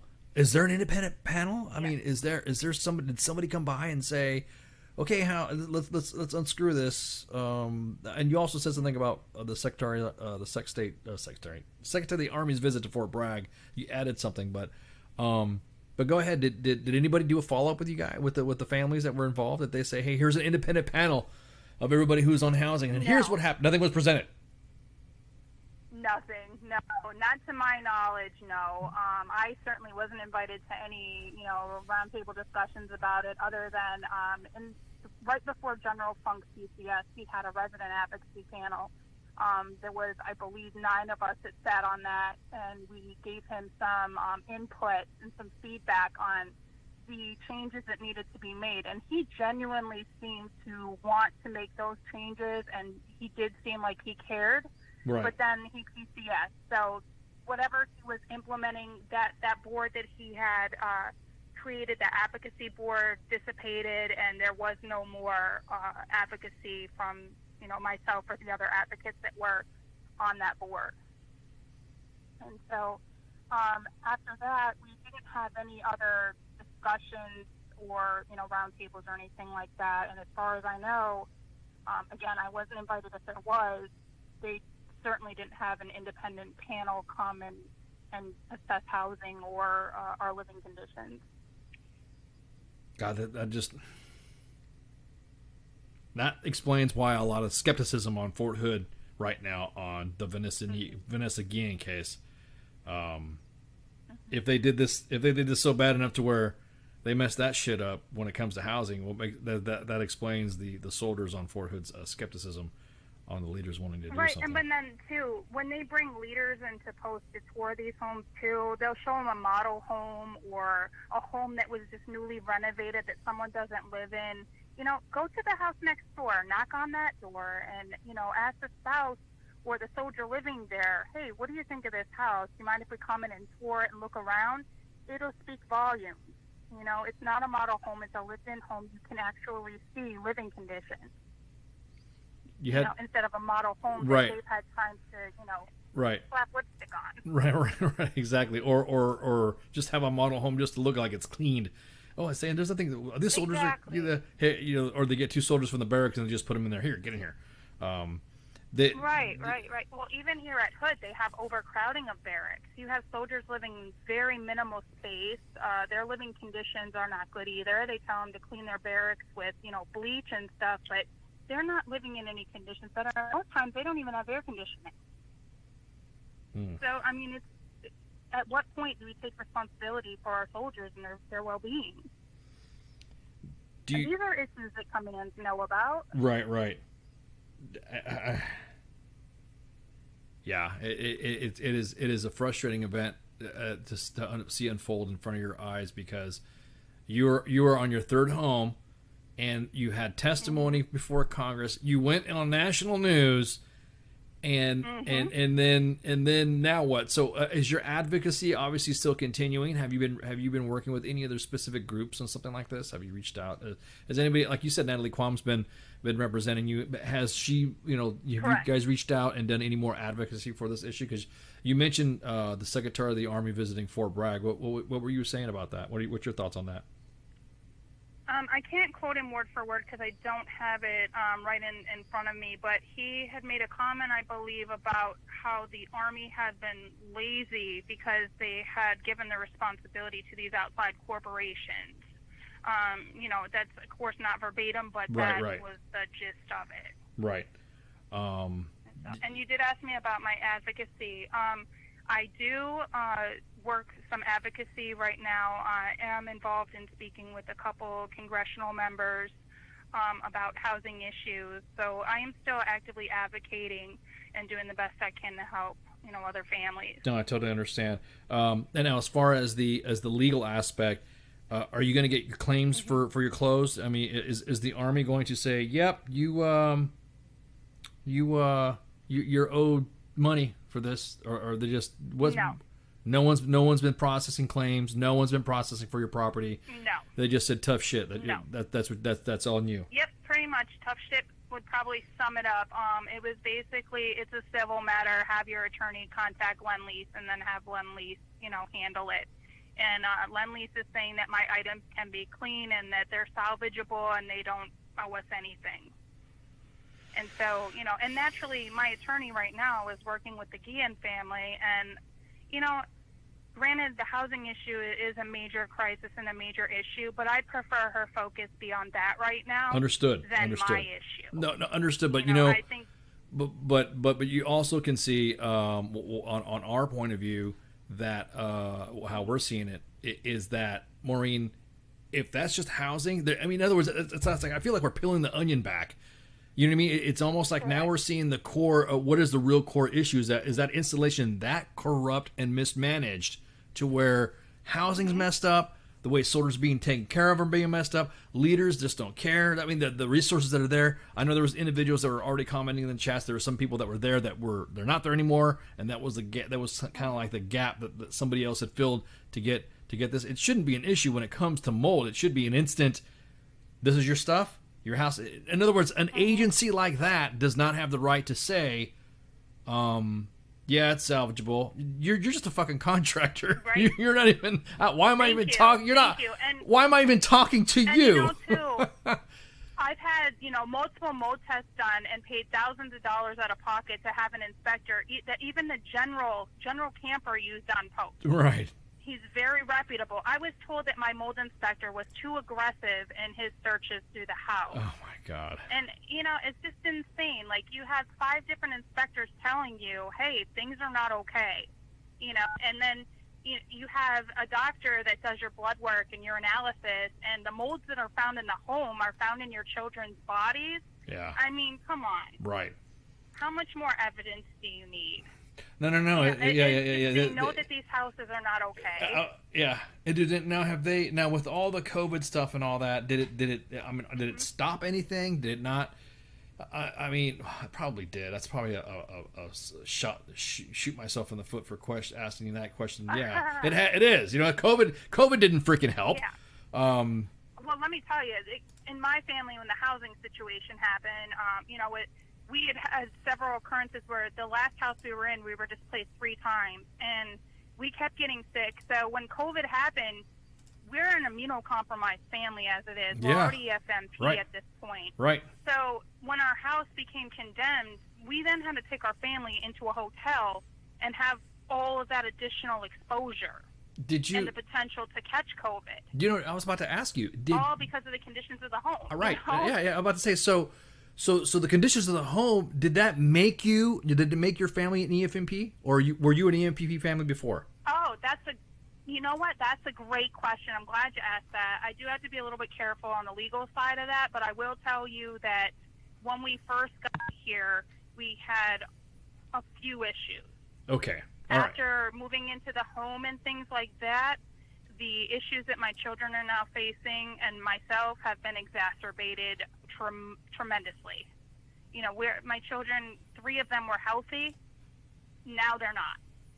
I just actually got out of the hospital with my son. He spent 2 days in the hospital. Oh, So we wish the one of those wish the things guy where had passed, man. residual effect, you know. And No, I they know. Don't care. No, I just I took a picture of my medication and to the I had a meeting with General White and his wife and a few of the other command. Right. Showed them a picture of all the medications that just I was on. It makes no difference. No, it's fucking frustrating because, and that I know you can't be specifics. Too specific on the question about the EFMP, but that was my curiosity too. Because if there are some stuff and then it's exasperating it, I was just wondering if they were using that as an excuse. No, you were already EFMP. Shut up. You know what I mean? Yeah. Well, you know what the frustrating thing was too, and up until recently, when you tried to get a house with Fort Hood, and I'm not sure if the other installations required it too. EFMP gives you a summary sheet that you have to turn into housing, and they allow you to it lists what your accommodations for housing would be specifically. But furthermore, when you go through the couple of pages, it also lists what your other issues are, like if you have PTSD or something along those lines, or if you're having like mental health, whatever that is. Housing was given that information, of course, by the tenant. So it's not really a violation of HIPAA because you would be turning it in yourself as Correct. opposed to the EFMP sending Correct. it over to housing. Correct. So housing was kind of, they were already well aware of what conditions we had prior to us moving into their homes by us providing that form. It was brought to my attention that probably about 6 or 7 months ago, they did change that process, which I'm very grateful for because I don't think that they should know your medical conditions if they don't pertain to, accommodations for the home. No, they don't because it's not supposed to be used against you anyways, no matter what. That right there, because then they definitely are. Yeah, and I was about to say because then now for on the legal aspect, once you start getting into the lawyer situation, then their legal team's going to use that against you straight up right off the bat without even having to worry about screw that. Yeah, they'll probably use my interview and speaking with you against me too. But there's nothing that I'm saying that I can't validate. Well, you've already spoke. I mean, you were saying the same thing that you said on air, but you just provided a little bit of details with, Fox News might have the ass about using their video, but I don't give a shit. We're always we'll just say, hey, thanks Fox News. It was just for the story. It had something to do with it, and we'll do video courtesies or whatever. But yeah, I actually got in trouble for doing that video. One of the advocacy groups that I was working with that works very closely with Lend-Lease told me that I shouldn't have done that video and that it was going to cause more harm for my family now, and that they were refusing to work with me now and work with my family to facilitate an end to our situation. Well, I don't regret it. Well, I'll tell you what, right now, broadcasting live, because we've upgraded our stuff a little bit, you're broadcasting on 2 Facebook pages, on YouTube, on the video game streaming Twitch, and Twitter. And then after we're done here, with your permission, I'm going to use your and the other lady's image. What's her name? God, I already forgot her name. The one that was with you on Fox News. Shannon Resident. Yeah, I didn't want to mess up her name. I'm gonna put that image. I'm gonna put that image of both of you on a podcast so that it gets tweeted out. I have senior leaders that follow me on Twitter as well, and I'm gonna tweet it out. I'm gonna say, "Surprise guest! We got a surprise guest." That's great. So, so we got this hooked up. We will definitely not. Thank you. Yeah. But hey. I just want to put out there the main thing is that. This is the problem. It's been recognized. It's been in Congress. We've had hearings. We've done everything we can to make awareness to this. Where is the action? Right. No, you're right. Everyone's saying that in the same thing in the chats. We've had all these town hall meetings. We had all this, okay, now let's nod our heads. Yep, this is what's supposed to be happening. We're going to do this. And then the Secretary of the Army visits Fort Bragg, and he says pretty much that we have a lot of work to do. then yeah. So don't worry. We're gonna flash this up. We're gonna podcast this up. So you can also get on here. You'll be able to download the podcast yourself and say, hey, look, I was even on WTF Moments, and you can continue the fight. We'll help you out. I mean, like I said, some of the stuff that we were, some of the stuff we were able to do or not do, we were at least able to pass the word. So. I don't know if it helped with the with anybody talking about it, or at least we got it to the right people to talk about this, because it's infuriating that our soldiers have to, especially Fort Hood, already on top of their issues. It's like it's not even looking good at all. So everyone's gonna be like, no, great, fucking, ICE just dropped this on WTF Nation Radio, and now Fort Hood's even even more in the spotlight. But it's I'd rather have it all happen piled on at once, so it's handled than have it another thing we just find out. Too many things are brushed under the Right. carpet. Right. And you know what? The feedback, they need to listen to it, and they need to take accountability and responsibility. Because at the end, these are soldiers that are joining the military. Their retention, training, everything is incumbent upon their condition. Right. And what they're, exposed to. Right. And their leadership. If you don't care about your soldiers on the lowest level, that speaks volumes. Right. Yeah, you're right. It does. It also reflects a lot of the recruiting efforts too. When someone says, Fernando just said it. He just said in the chat. He said, "I see nothing's changed in the military. My wife experienced this in the Navy too, and now I don't know if I could re-up and put my family through it in the Army." That's it, man. I mean, this is, and everyone's saying this is why I'm telling my kid to join the Air Force. And I'll tell you too, it's not just just to throw this out there too. It's not just an Army housing issue. If you look at a lot of the, advocacy pages and stuff for housing, Military Matters for one is a great page, and MHAN, you just see soldiers, whether they're in the Air Force, the Navy, the Army, the Marine Corps. It's not biased. It's several branches, a lot of installations. It's not an isolated occurrence. No, I can imagine. I'm pretty sure. I mean, I'm sure the Navy and the Air Force is dealing with their stuff, but I think I think some of the individuals here were talking about the less stress. I think it's the only thing that they have to stress about it the most. But Fort Hood has got, you know what I mean? Everyone's like saying, hey, just be an officer and join the Air Force or join Space Force to get out. You know what I mean? Because right now Fort Hood is the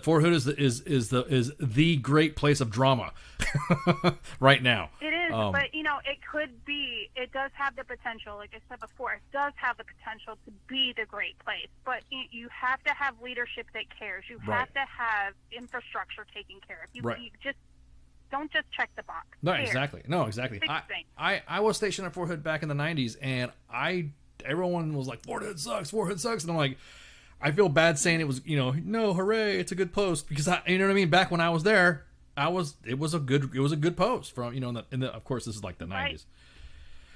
Some individuals in listening audience weren't even born. There is a lot of crime here in Colleen, but this is mostly, most military members, they'll retire here, and it is a good military community on the outside of the post as well. I mean, there is a lot of crime, yes.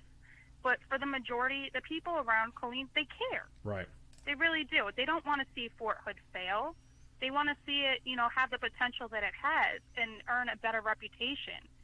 Why not, as a community, can we all band together and, in light of Vanessa Guillen, beautiful soldier that lost her life for her legacy, let's make Fort Hood good again. Let's make it great.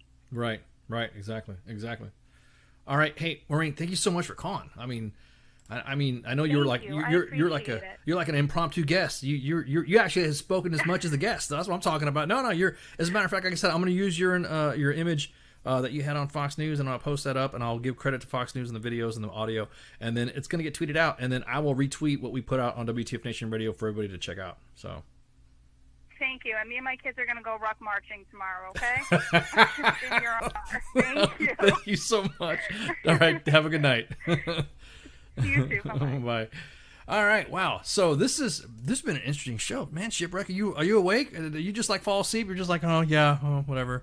No, I'm here. I was paying close attention to what she said, and my blood is boiling right dude? now. Holy shit. I'm speechless. I just want to take some. I got to be careful how I say this. No, you have to, just say you just want to, you want to hit a punching bag or something like that. Yeah, you want to go ruck. See, or you want to go run a ruck march like she said. Her and the kids are going to go. I could throw a ruck march. I could throw a ruck on myself. Yep. I could put the tick on right now and roll out for a little bit. That is so crazy. We were just talking about that too. I mean, I didn't even know that. Who would have thought? As soon as I saw her in the chats, I was like, oh wait, is it that Maureen? I'm like, oh shit, it is. So thank you again, Maureen, for calling us up.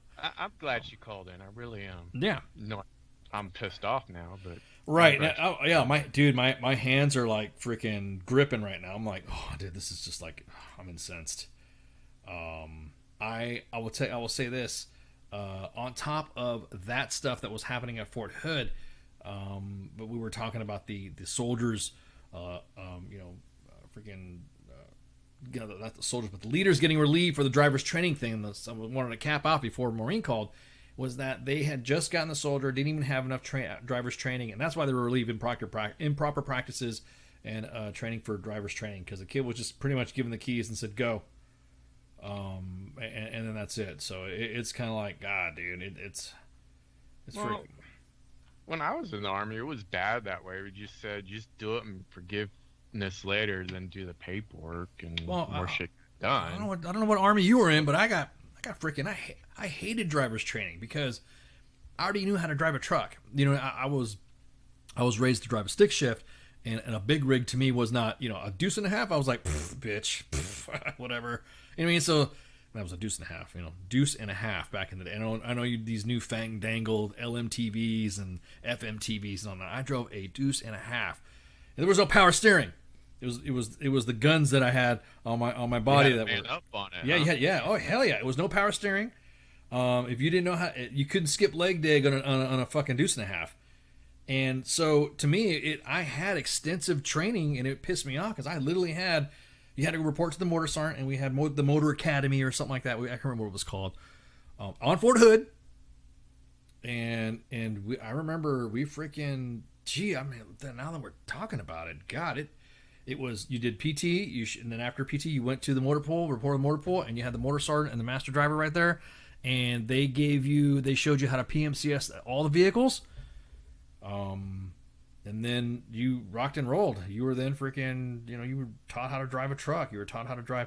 First vehicle that I ever learned to drive a stick shift on, though, was an M151 Jeep military. The Jeep.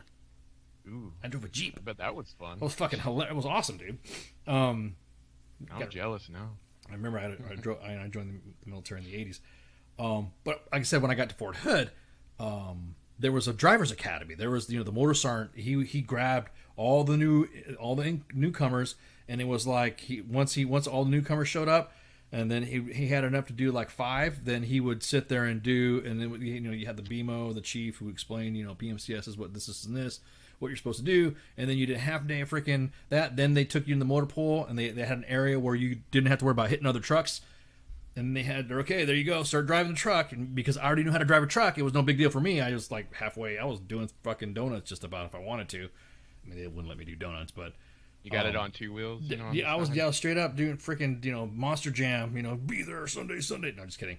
But no, it was for me a half day, and then there was some more academics. You had to learn how to do a service with a mechanic, and this is what they did. And the motor pool was smart. They would get actual vehicles that needed to be serviced and rotate them in the training, so that way you were actually doing a service with a mechanic. Once you got qualified on the vehicles, then at the end of it, on your 348, you got qualified, and it was freaking done up, and you had 40 hours of training. And I was confident in driving T-Rex, which is a giant freaking expando van. It was a 5-ton monster stick shift that it was like an RV. It had a camper in the back, right, that expanded out. So you had to learn how to. All that was easy shit. It was not something that you could just go, oh well, just jump in the truck, in uphill. Oh, here we go, uphill in the rain both ways. You're damn right, cause barefooted. Yeah, everyone's calling me M151. Yeah, M151 Jeep. Yes, that was my first vehicle, military vehicle I learned how to drive. Like I said, I already knew how to drive a stick, so it was so cool because I was like a Jeep. But at any rate, it was instilled in the training, and so that way, when you had a license, that you were returned back to the unit. You went back to the company because your place of duty was at the battalion. Your place of duty was at the company. You were back at the company. Your platoon sergeant knew that Old Speedy Ice there, Specialist Ice had his legit licenses and qualifications, and he can go and PMCS the vehicle and all this other stuff because there was an excellent driver's training program on Fort Hood. Well, back in the day. So I had no complaints. There was no. That's why when everyone was like, "Oh, Fort Hood sucks," and the bad leadership, I'm thinking, God damn, that was some of the best mentorship that I had was on fucking Fort Hood. So I just can't hardly believe. You know, me and Red Leg talk about that when we talk about our times at Fort Hood, because we were there. We were there at the same time, and we were just talking about there was no like no drama. There was like, I don't know, it just seemed like we were mentored right. I don't know why it went downhill. Hard to explain. So the one thing that I wanted to get really, and we're going to go over time a little bit, just because there's a couple of stories that I wanted to get out. And these stories that I wanted to get out, and one of them is one real quick. Our favorite admin, General Donahoe. He assumed command, and when we attended his change of command, he was like, I'm gonna, and I'm just paraphrasing. He didn't really say this like this, but he in translated to WTF terms, I'm finna lock this place down. I'm about to log this. I'm about ready to log this bitch up. You get out of here. Thank you for coming for the change of command. He didn't say it like that, but he said specifically that there were going to be some changes and all this stuff. We knew that was going to happen, and so now people are now finding out that General Donahoe, the commander of the Maneuver Center of Excellence, is not playing. He's not messing around. 60 soldiers now have received UCMJ. And they're posting it on their Facebook page. If you go to the Facebook page of the Maneuver Center of Excellence, he's bringing it back old school. You know, me and General Donahoe joined the Army at the same time. So, yeah. Interesting. Yeah, dude. He's around the same time. Not on the specific date, but, around the same time. Yeah. 60 soldiers have been slammed, have been punished for violating the COVID-19 rules on Fort Benning. He said he was going to do it. Nobody took him seriously, and guess what? That's it. So according to the Facebook page on the Maneuver Center of Excellence, quote, we remind all soldiers assigned to Fort Benning that a violation of General Order Number 5 could result in a UCMJ or administrative adverse action. The order states a series of restrictions ranging from standard COVID-19 guidelines as wearing masks, observing social distancing, limiting personnel travel to a 17 July memo posted on the Maneuver Center of Excellence Facebook page. Travel restrictions that dictate to troops must stay within 150 miles of Benning, but can get approved up to 250 miles at the brigade command level. So your brigade commander can sign it off. Unless you got a good freaking reason, then no, you ain't going. You got to stay within 150. So Benning beginning posting these UCMJ summaries of unnamed soldiers in August. As soon as he, because General Donahoe. We were there on the 17th of July, and they had that shared out on the Facebook page, and then we bailed because we knew what was going to happen. He's like, you better run, and we're like, we got to get out of here. We knew what was going to happen. He's like, see you. And we took the hell off, and the main page bosses like, get out of there. The WTF Sergeant Major. As well said the same thing. He's like, you better bail because once he locks it down, you're going to be trapped in there because you're a military retiree. We don't know what's going to happen. Blah blah blah. We don't want you to quarantine. Blah blah. So I had to bail. I had to take off. So he started posting these things up, just like 8th Army. Remember how 8th Army used to post all the drama? Right. He kind of did the same thing with their graphics. They did the same thing on the graphics. And here, matter of fact, I think I got one here, just one. I will open one up. Let me see. This is kind of funny. Well, it's not really funny. It's just like he's not messing around. He's definitely He's letting them know Daddy's in town. Wearing the pants. He's letting you know exactly. He's letting know what's up. And I'll be honest with you. I think people need to take heed, and he's serious. So a staff sergeant assigned to Fort Benning received a company grade Article 15. I'll let you go ahead and read that. Oh, I have tons of questions about it. Letting them know tons. Well, as far as what? No, because more than 60 soldiers have received UCMJ punishment for violating the rules. Personnel who violate general order are subject to UCMJ or adverse administrative action, and we will be publishing these actions. They're going to start publishing them now. That's awesome. So of the few that you see, here's just one of them. As he said, General Donahoe said that he said, our mission on Fort Benning is too valuable to the Army to let that slip away. He said that on a news release on July 22nd. So what we do every day is we build the next generation of leaders. We build the next riflemen, tank crews, next scouts that are gonna go out to the Army. Unquote. And he's right. So with that, I will go ahead and start dropping dimes on the posts that we've had already on May 1st. A private first class received a field grade Article 15 for wrongfully failing to obey curfew hours 10 p.m. to 5 a.m. and was reduced.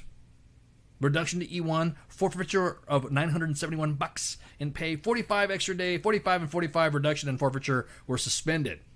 On another event, a second lieutenant, June 6th, received a general officer memo of reprimand for traveling to Auburn, Alabama to drink at a bar. Of all places to go, dude. You like go to like at least a decent place to go drink. Why fucking Auburn?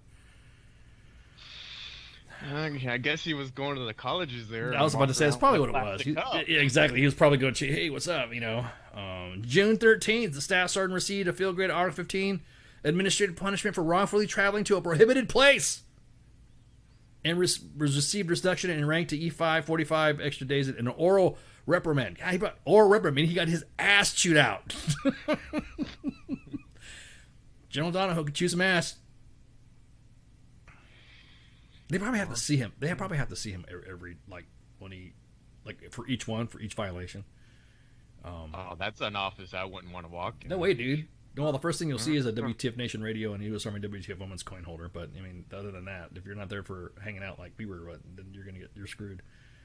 June 28th, the sergeant received a company grade Article 15 for traveling outposts for non-essential activities and was punished with forfeiture of $674. And on 3 August, a staff sergeant received a company grade Article 15 for traveling outside the mileage radius. 150. Outside the mileage radius. You guys better not be doing no freaking TikTok like Lieutenant TikTok, who was filming himself in Florida, saying he was in Florida, 5 hours away from his home station at Fort Stewart a month ago.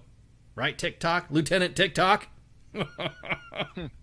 We got all the deets. Gotta love the internet. Oh my god, this is awesome. Yeah, I love this fucking. I think it's crazy. This is Oh, you're right, Pip. He should give us a call.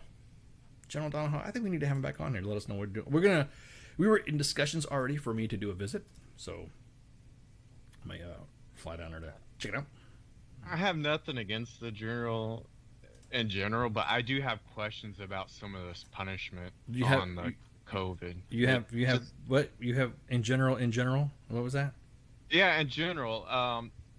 General's a great individual, but just looking outside the box, a lot of this punishment, it just doesn't seem consistent to rank and equality. No way, dude. There's some specificity to this. If you are a sergeant, you know what? That's what sergeants say. I'm a damn NCO. I'm going to get respect. Well, this is that leader accountability that we're talking about. Right, but what about a PFC? Fuck it. What about the officer, the lieutenant? Yeah, what about him? A memo. Yeah, he's got a memo. So what? It can go in his record or not go in his record. Who cares? Right, but people are dropping down on grades. Right. So you're saying that an officer? Well, there's some things that you can and can't do for to reduce in rank. And I asked the judge about this, and there are some things that the reason why officers get general letter reprimands and all this other shit, and they get busted, because you can't unless you take them to a court martial. Is this court martialable like offense? Then you wouldn't be you wouldn't knock them down a rank. Then it's better just to give them a reprimand instead of having to go through the whole process of processing all this other shit. I mean, they're just paraphrasing. He gave me a lot of legalese stuff that my eyes would glaze over. He did. And I'm sure it's foreign language to me, but right. But my point being is that for an officer to get a letter of reprimand at second lieutenant, if it's in his local no, stop. If it's in his local record and it's in his local file and it's an ass chewing and he's like fucked up, then yeah, got it. But you have to remember, you're supposed to follow the guy. In other words, these are the same guys that are in our inbox. No shit. These are the same guys that are in our inbox crying about a unit making them take an APFT. So if you're going to dime out your unit saying that they need to be, acting according to COVID protocols, then you damn sure better be acting under the COVID protocols yourself. Oh yeah, you can't call kettle black. Yeah, it's like calling out the unit like that. Well, my unit's making me take an APFT. Oh, cool. Well, now that my unit's making me, now I'm getting busted because I left the 150 mile radius. Well, then no shit. What did you expect? I'd like to know more about some of these cases, because if You're not gonna I'm a soldier and I go out of my traveling area because a family emergency, Then you as a soldier need to man the fuck up and tell your leadership this is what's happening. See, that's another problem with some of the soldier incidences as well on this, is that you are obligated as a soldier, the soldier creed, warrior ethos, all that other stuff.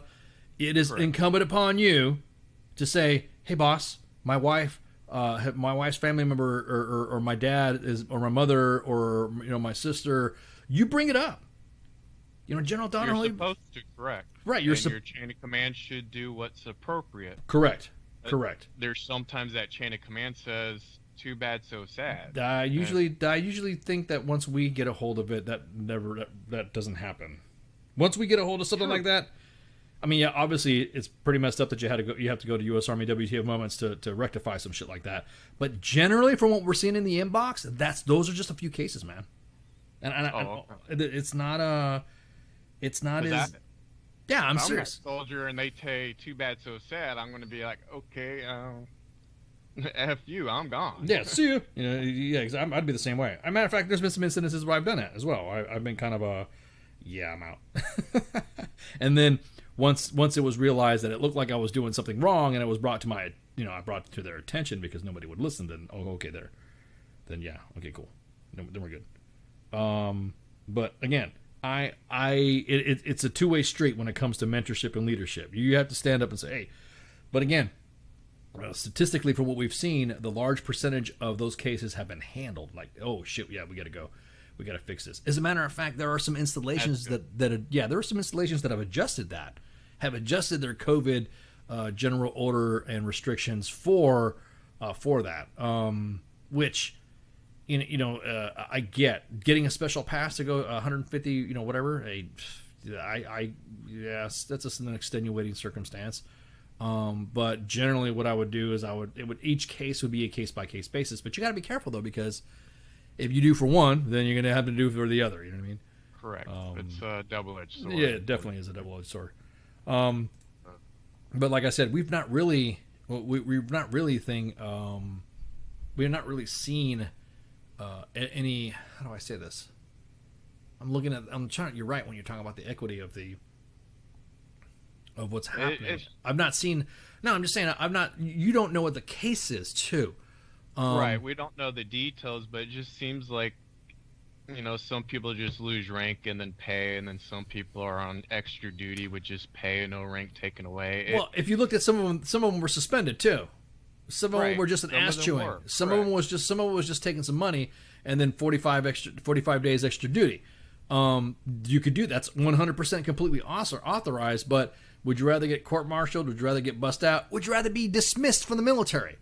You know what I mean? Those are things that are you know what I mean? There's a point there. Yeah, so there's a lot of things that commanders, not CSMs. Okay, this is the one thing as a sergeant major that you can kind of like sit yourself out on. You just provide the counselings. You really can't do anything. You can probably vouch for the troop. But as a senior NCO, you're kind of out of this one on that, unless your commander asks you for some sort of character, hey, do you whatever. Because a lot of the decisions we don't know. It could be a smart mouth fucking little lieutenant, which has been lately in the news, that probably deserved it. Or there was the other one that didn't look like he got busted. What, he got an ass chewing and whatever, and probably didn't deserve it. Didn't get as high as punishment as the other. So it goes back and forth. I think when you answer the question too for some people, because I know it's in the back of my mind, did the general go through the lawyer system to make sure everything was up to snuff? A lot of this stuff was also company grade as well. Oh, okay. So that could have been an issue that you could have had. How do I say this? Compounding factors. Yeah, well, I mean, a lot of this is due to the fact that like Tina says, the soldier's trending conduct could weigh pretty heavily. So the kid, there's like how come a sergeant didn't get slammed as much as the lieutenant? There could have been some factors there. How come the private got buzzed? The private was probably trying to, you know what I mean? There's a lot of mitigating. Right. But, you know, I don't but also, for me to ask the legalities of that stuff, soldiers got their fucking rights too, when it comes to the UCMJ and all that. And they're kind of protected that. And I don't think, I mean, when we get General Donahoe back on here, or when we do the live broadcast down there, I'm not going to sit there and go, hey, what about this? Wait, what about that? Because that's the whole point. You know, we're there to hang out and visit and shoot the shit. But yeah, it's not, and not all commanders administer NJP the same way either. Man, right on the point too.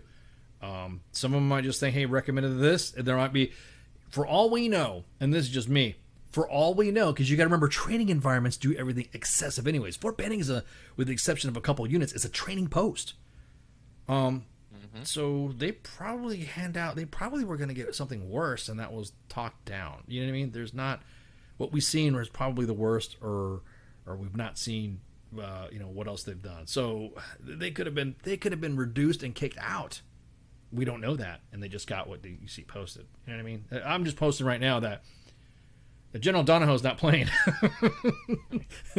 I know that's what I quoted the Donahoe to the Ken. I'm not playing. COVID is going to be taken seriously here, is what he told me, and I was like, Roger that, sir. 3 bags full. See ya. I'm not trying to put the general down by No. But He is. Some of my questions. But he was. No, but he was also seeing his environment too. Look. There were some individuals around Fort Benning. You know, I guess somebody had died there, or something. Somebody got really sick, or something like that. So there was a lot of things in place. I'm not a general. I'm a senior enlisted advisor. So, you know, he tells me or something like that, and tells me those are the conditions on Fort Benning. Then yeah, dude, I'd freaking. I mean, there's some protected conversation that I'm not going to fucking throw out. But Jesus Christ, he has his own. He has his privileges concept. Well, no, it's not that. It's the fact that he's got to, how do I say this? He's got to weigh in all the factors on post. So, right. Anyways, all right. So, what was the other story we were talking about? Oh, this last story. This is a story from the Air Force. I did say we're gonna. God, this is a good one. This is going to be a good one. And this is a story that it kind of struck me, because it was just like, holy shit, there's no way this is happening. Who do we have? Chris. Who is this guy crying to? Which guy you are referencing to, Chris? Be more than happy to indulge you on who's the guy you're talking about. I don't think we cry here. Do we cry here? I don't think we have. I don't think we've been crying, right? Unless we got hacked again. Did we get hacked again? Oh, dude, we better not. This doesn't sound like me. Do I still need rain? I don't think so. But at any rate, okay. This story right here is kind of a shock. History in the making. This is a historical event. Yes. This is taking the military by storm right now. And if you guys don't know what it's about, I'm gonna light you up, and we have. I think, did we already share this on the main page or on the radio page? I think we did. This is unprecedented. An airman from Luke Air Force Base last month became the first individual to receive an assignment that took into consideration his child custody arrangement. Master Sergeant William Rotroff will move this fall to his next assignment at Eglin Air Force Base in Florida, where his ex-wife and son Chevy live. And the Air Force, the Air Force Personnel Center said on August 27th. The Air Force on 17 August began allowing airmen who have court-ordered child custody arrangement to ask to be stationed near their children for their next assignment, or to have their next assignments deferred if they would take them away from their kids. Previously, child custody arrangements were not considered in part of the assignment process. Rotroff is an F-35 integrated section chief at the 756 Aircraft Maintenance Squadron at Luke. Submitted his request to be stationed near Chevy right away. Less than 24 hours, his commander, Major Joseph Langen, dude, Major Joe, rock on, you the man, gave him the good news in person. Quote, one of the greatest parts about being a squadron commander is I have the ability and the authority to fix many problems for my airmen relatively quickly. Sometimes the problems are messy and have complex solutions, but this is the one that was the easiest and the most satisfying wins I've ever had during my time of command. Dude, this is awesome. Yeah, that's the command that cares. Dude, that's the command. This is an Air Force policy. Right. Yeah. So Rotrup was said, I was in shock. I know the assignment process is busy and a lot of moving parts. I'm just so grateful to the assignments team that everyone was involved in making this happen. Rotrup was originally supposed to go overseas, so he helped his ex-wife and son move to Florida where she could have more support while he was gone. But then his overseas orders were unexpectedly canceled, complicating the situation. The cancellation came shortly after August 5th when the Air Force announced the decision to consider child custody arrangements for assignments. Bro, why isn't the Army doing this? I was going to say, is that DoD policy yet? Right? Why is it Why is it the Navy doing this? Yeah. This is awesome. We'll get to some. I know some stories that I've already talked to some individuals, and they said it was okay for me to talk to them about the situation. So as soon as I finish up, I'll throw that out. Christy Bowles, AFPC's head of military assignment policy and procedures, said Rotruff got his quick response because he made sure his packet was already had the necessary documentation, and AFPC's assignment teams were trained to quickly accept the review requests right after the application period had opened up. However, the Air Force cautioned last month that it still meets its need. It still has to meet its needs and may not be able to accommodate all airmen requesting assignment near their children. These assignment matches will be made when possible, the Air Force said, and will be able to accommodate airmen's family situations unless there's no other option.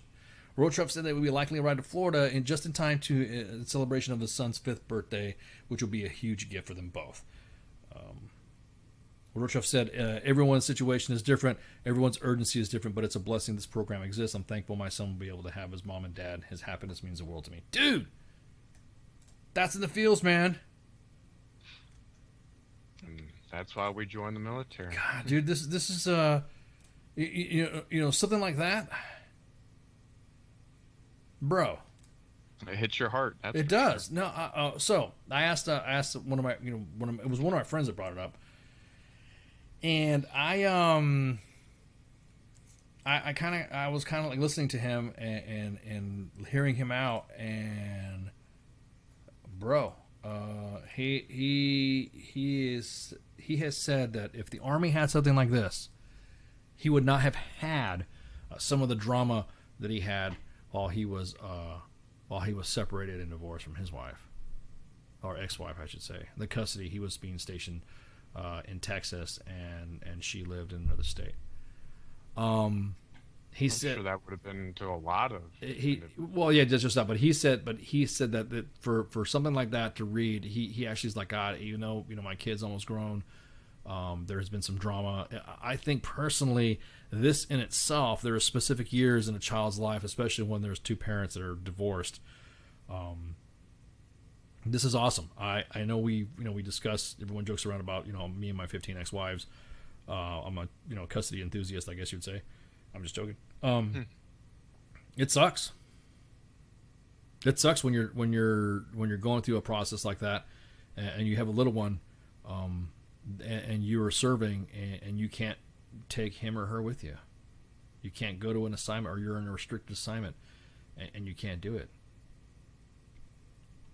It's really, it just kind of like, God damn, dude. So how long do you think it's going to take the Army to follow the same? Believe it or not, the Air Force kind of has, and I think you were telling me about this, the Air Force kind of has the same setup when it comes to assignment procedures as like the Army. You guys are a little bit set up like us when it comes to that. I have a feeling it shouldn't be an issue, but like the Air Force's policy and assignment procedure, the head of, she said again, it obviously has to be needs of the Air Force, but I can't really think in the same situation of the Army that it would be bad, or it would be you'd be unable to do it. You know what I mean? Like there has to be. I'm not saying there are that many people that are divorced or that many people that whatever, but I think there could be an accommodation for assignments when it comes to somebody's situation where their kids are at, and a lot of it brings a lot of stress to the child when the two exes are going at each other when it comes to visitation, and when it comes, especially in COVID right now, this drama with visitation is really bad too. I'm sure that'll come to it. I'm sure that'll be able to get to some resolution about it if it was in the Army. But yeah, that's a good point. When will the Army do this? Well, the other question is too, couldn't some of the command leadership start implementing it themselves? Right. And take that into consideration? Right. Without waiting for policy from the Army officially? Right. So hopefully, commanders out there. Oh, yeah, man. I was reading that, and like I said, like I said, it was a friend of mine that sent me that, and he was like, dude, if the Army did this, I probably would have had a better relationship with my kids going through whatever and all the stress, because the moving, the stress, and all that stuff, and single parent. Probably have more people staying in too. Oh, no doubt. Oh, yeah, no doubt, definitely. So you'll have a better retention for your soldiers, right? And you'll have a better fighting force. Right, exactly. I don't know what I'm talking about. So.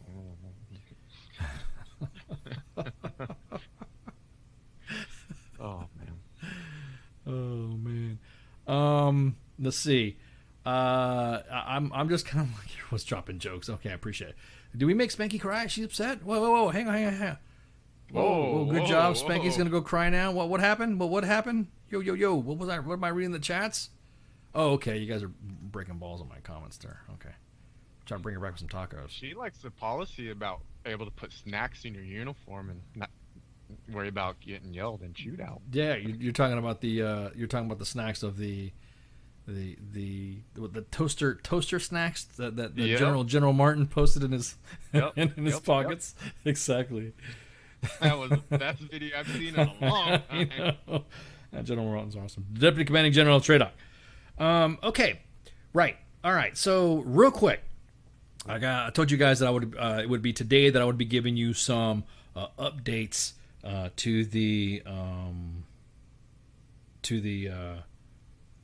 to our broadcast schedules. If you say snacks 3 times, okay. Tacos. Is that right? I should see Spanky coming out of the like flying across there. And more tacos. And more tacos. Yeah, donuts and snacks, biscuits and gravy. At any rate, what was I going to say? The minivan. That's right, Cause. You're right.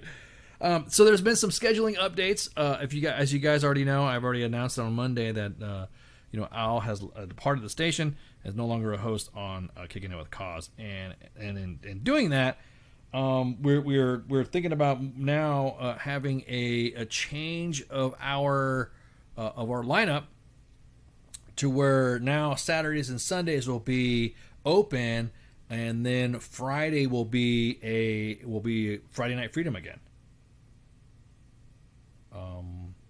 Friday Night Freedom will be coming back, and we'll give you more updates on Friday Night Freedom, but tomorrow is going to be a test run for it. So to make sure all the tech is good to go, to make sure all that stuff, and CQ is going to be doing some tech stuff and playing around with because he's our tech kid, and so CQ is going to be on, and so we're going to have our first quasi Friday Night Freedom, if that makes any sense. And CQ will be on, so it'll be Monday. The shows would be Monday, Tuesday, Thursday, Fridays, and then of course it'll be adjustments for other shows as well. But that's just what's happening right now. No, Al's okay. He like I said, he's a friend of the station still. And that was it. So that's really going to make. What about Donza Wednesday? Still a Donza. It's still a Donza. So Monday, Tuesday, Thursday, Friday will be the show times. In its heyday, I think Friday Night Freedom was a pretty good show because if there were some weekends where you didn't feel like going out or whatever, we used to have a blast on Friday Night Freedom. So it's going to be making its comeback. So tomorrow is going to be a test run. Messing around with the machineries and stuff like that, and then we'll see. We will see what happens and all that. So let's see. So right now, we had Sergeant Time. Do we have anything else going on? Do we have any guests out? What's the status for September? Do we have anything? Do we have any September sheets? Do we have anything for September at all? No? Yay? Nay? I'm digging through the file cabinet here. Okay. All right. If not, no big deal. We can always handle it differently. We can. File cabinet gets deep. No, I'm about to say, yeah, you're probably going through all the inbox of all our shit. No big deal. Monday, Tuesday, Thursday, Friday will be the show schedules. With the return of Friday Night Freedom. Again, the Friday Night Freedom format is exactly that: freedom for America. Flag waving and all this other stuff. So hanging out with more. You're probably going to have some more guests coming on. more veteran-owned businesses coming on. I'm excited because Friday Night Freedom, when it was on, it was like I said, it was a blast. I used to, if I didn't have anything going on, and me and Baby Ice weren't hanging out, tearing up the town, then I'd get your ass to sleep and then have Friday Night Freedom coming on. So, hey, you're from Fort Hood, Chris. Hey, how you doing, man? So with that, you gonna call Chris? You want to give us some? You want to shoot the shit with us about Fort Hood, or no? You're good. You're just saying hi. Let's see. I want to see. Wait till it's gonna be a few seconds before he hears this. Oh, it'd be great if we had another caller to call in on Fort Hood. Yeah. If we had another Fort Hood caller, that'd be awesome. I can't believe it was just a luck of the draw that Maureen Elliott called. You know what I mean? So. Hey, I gotta praise that woman. I think she needs to get her own DD-214 retirement.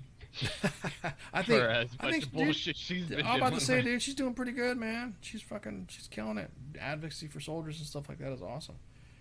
Oh, it just sucks that her husband's going through that shit too. God, he's definitely. Sergeant first class for all that time. That shows you what a good the dependent supporting a soldier does. Right. So. Family member, dependent. Is it? What's Yeah. we talking about the right nomenclature? So. I'm not trying to talk bad about her. No, of course. I respect the woman, but I think if there's more dependents out there supporting the soldiers like they should, I think there'll be a lot less issues too. No, you're right. So, but that takes a very strong backbone to do that. Yeah. All right. Well, we're gonna have Doc Madness. I miss Doc Madness too. We can get General Garrett. We're trying to get Joe Jorgensen. We're trying to work all them stuff out. General Garrett would be cool to come on, shoot the shit. He's a good general. I don't know why everyone's giving him shit. So leave him alone. He's a good dude. But with that, all right. If you're not gonna call Chris, I'm gonna go ahead and take off. You guys, thank you for joining us tonight. Thank you, Maureen Elliott, for calling us again.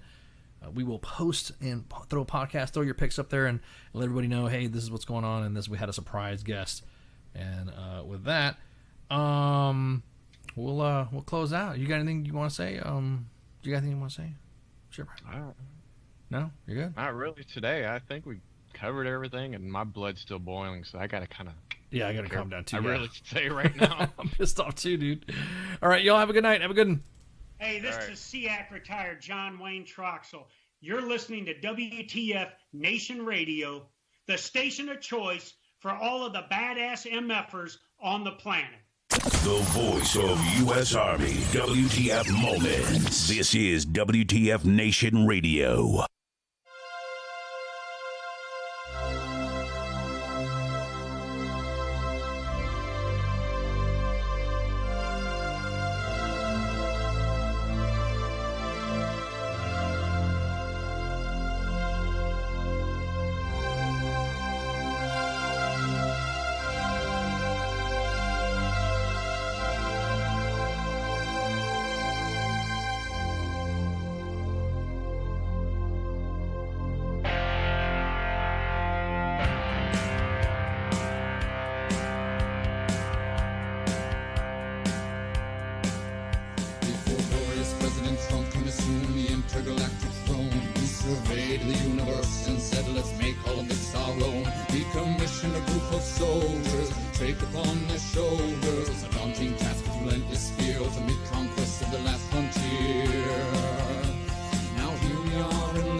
Intergalactic horse, and we'll ride into the sun, yes, into the sun, where we'll take the day by planting a flag right there at its source. Space Force.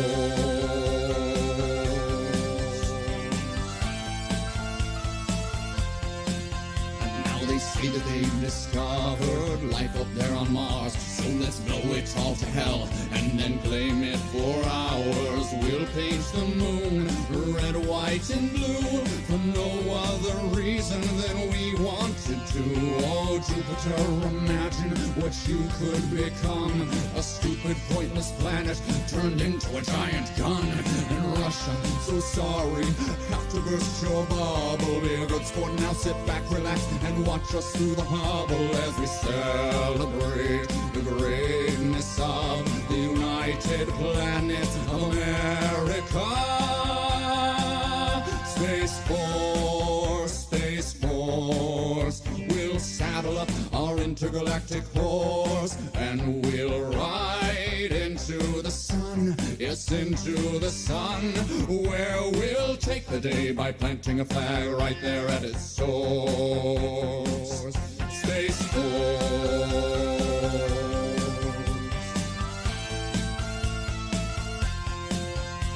Now we'll go to infinity and beyond, beyond. You'll hear our manly voices singing Space Force strong. The critics say sound doesn't travel in space, to which we reply sound will do as we say. Oh, Captain Kirk, your achievements, though notable and fine, as far as we're concerned, this is Deep Space Mine. And big fans, but Lord Vader, step away from the lightsaber. There can only be one, of course. Space Force.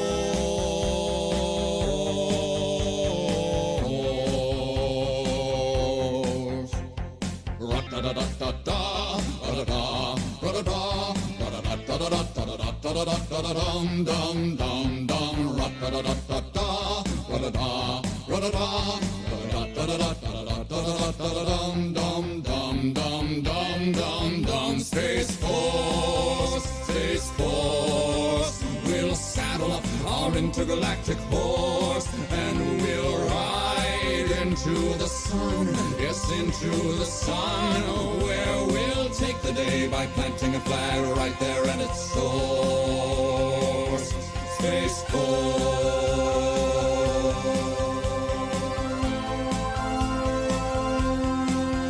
Space Force.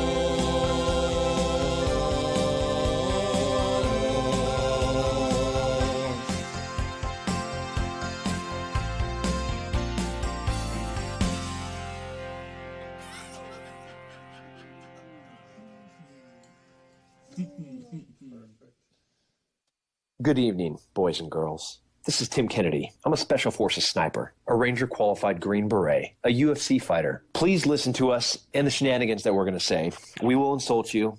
There will be racial slurs. We will be sexist. We will offend you. But there will be magic, and a unicorn will be raped. So enjoy the show. Thank you for listening on WTF Nation Radio.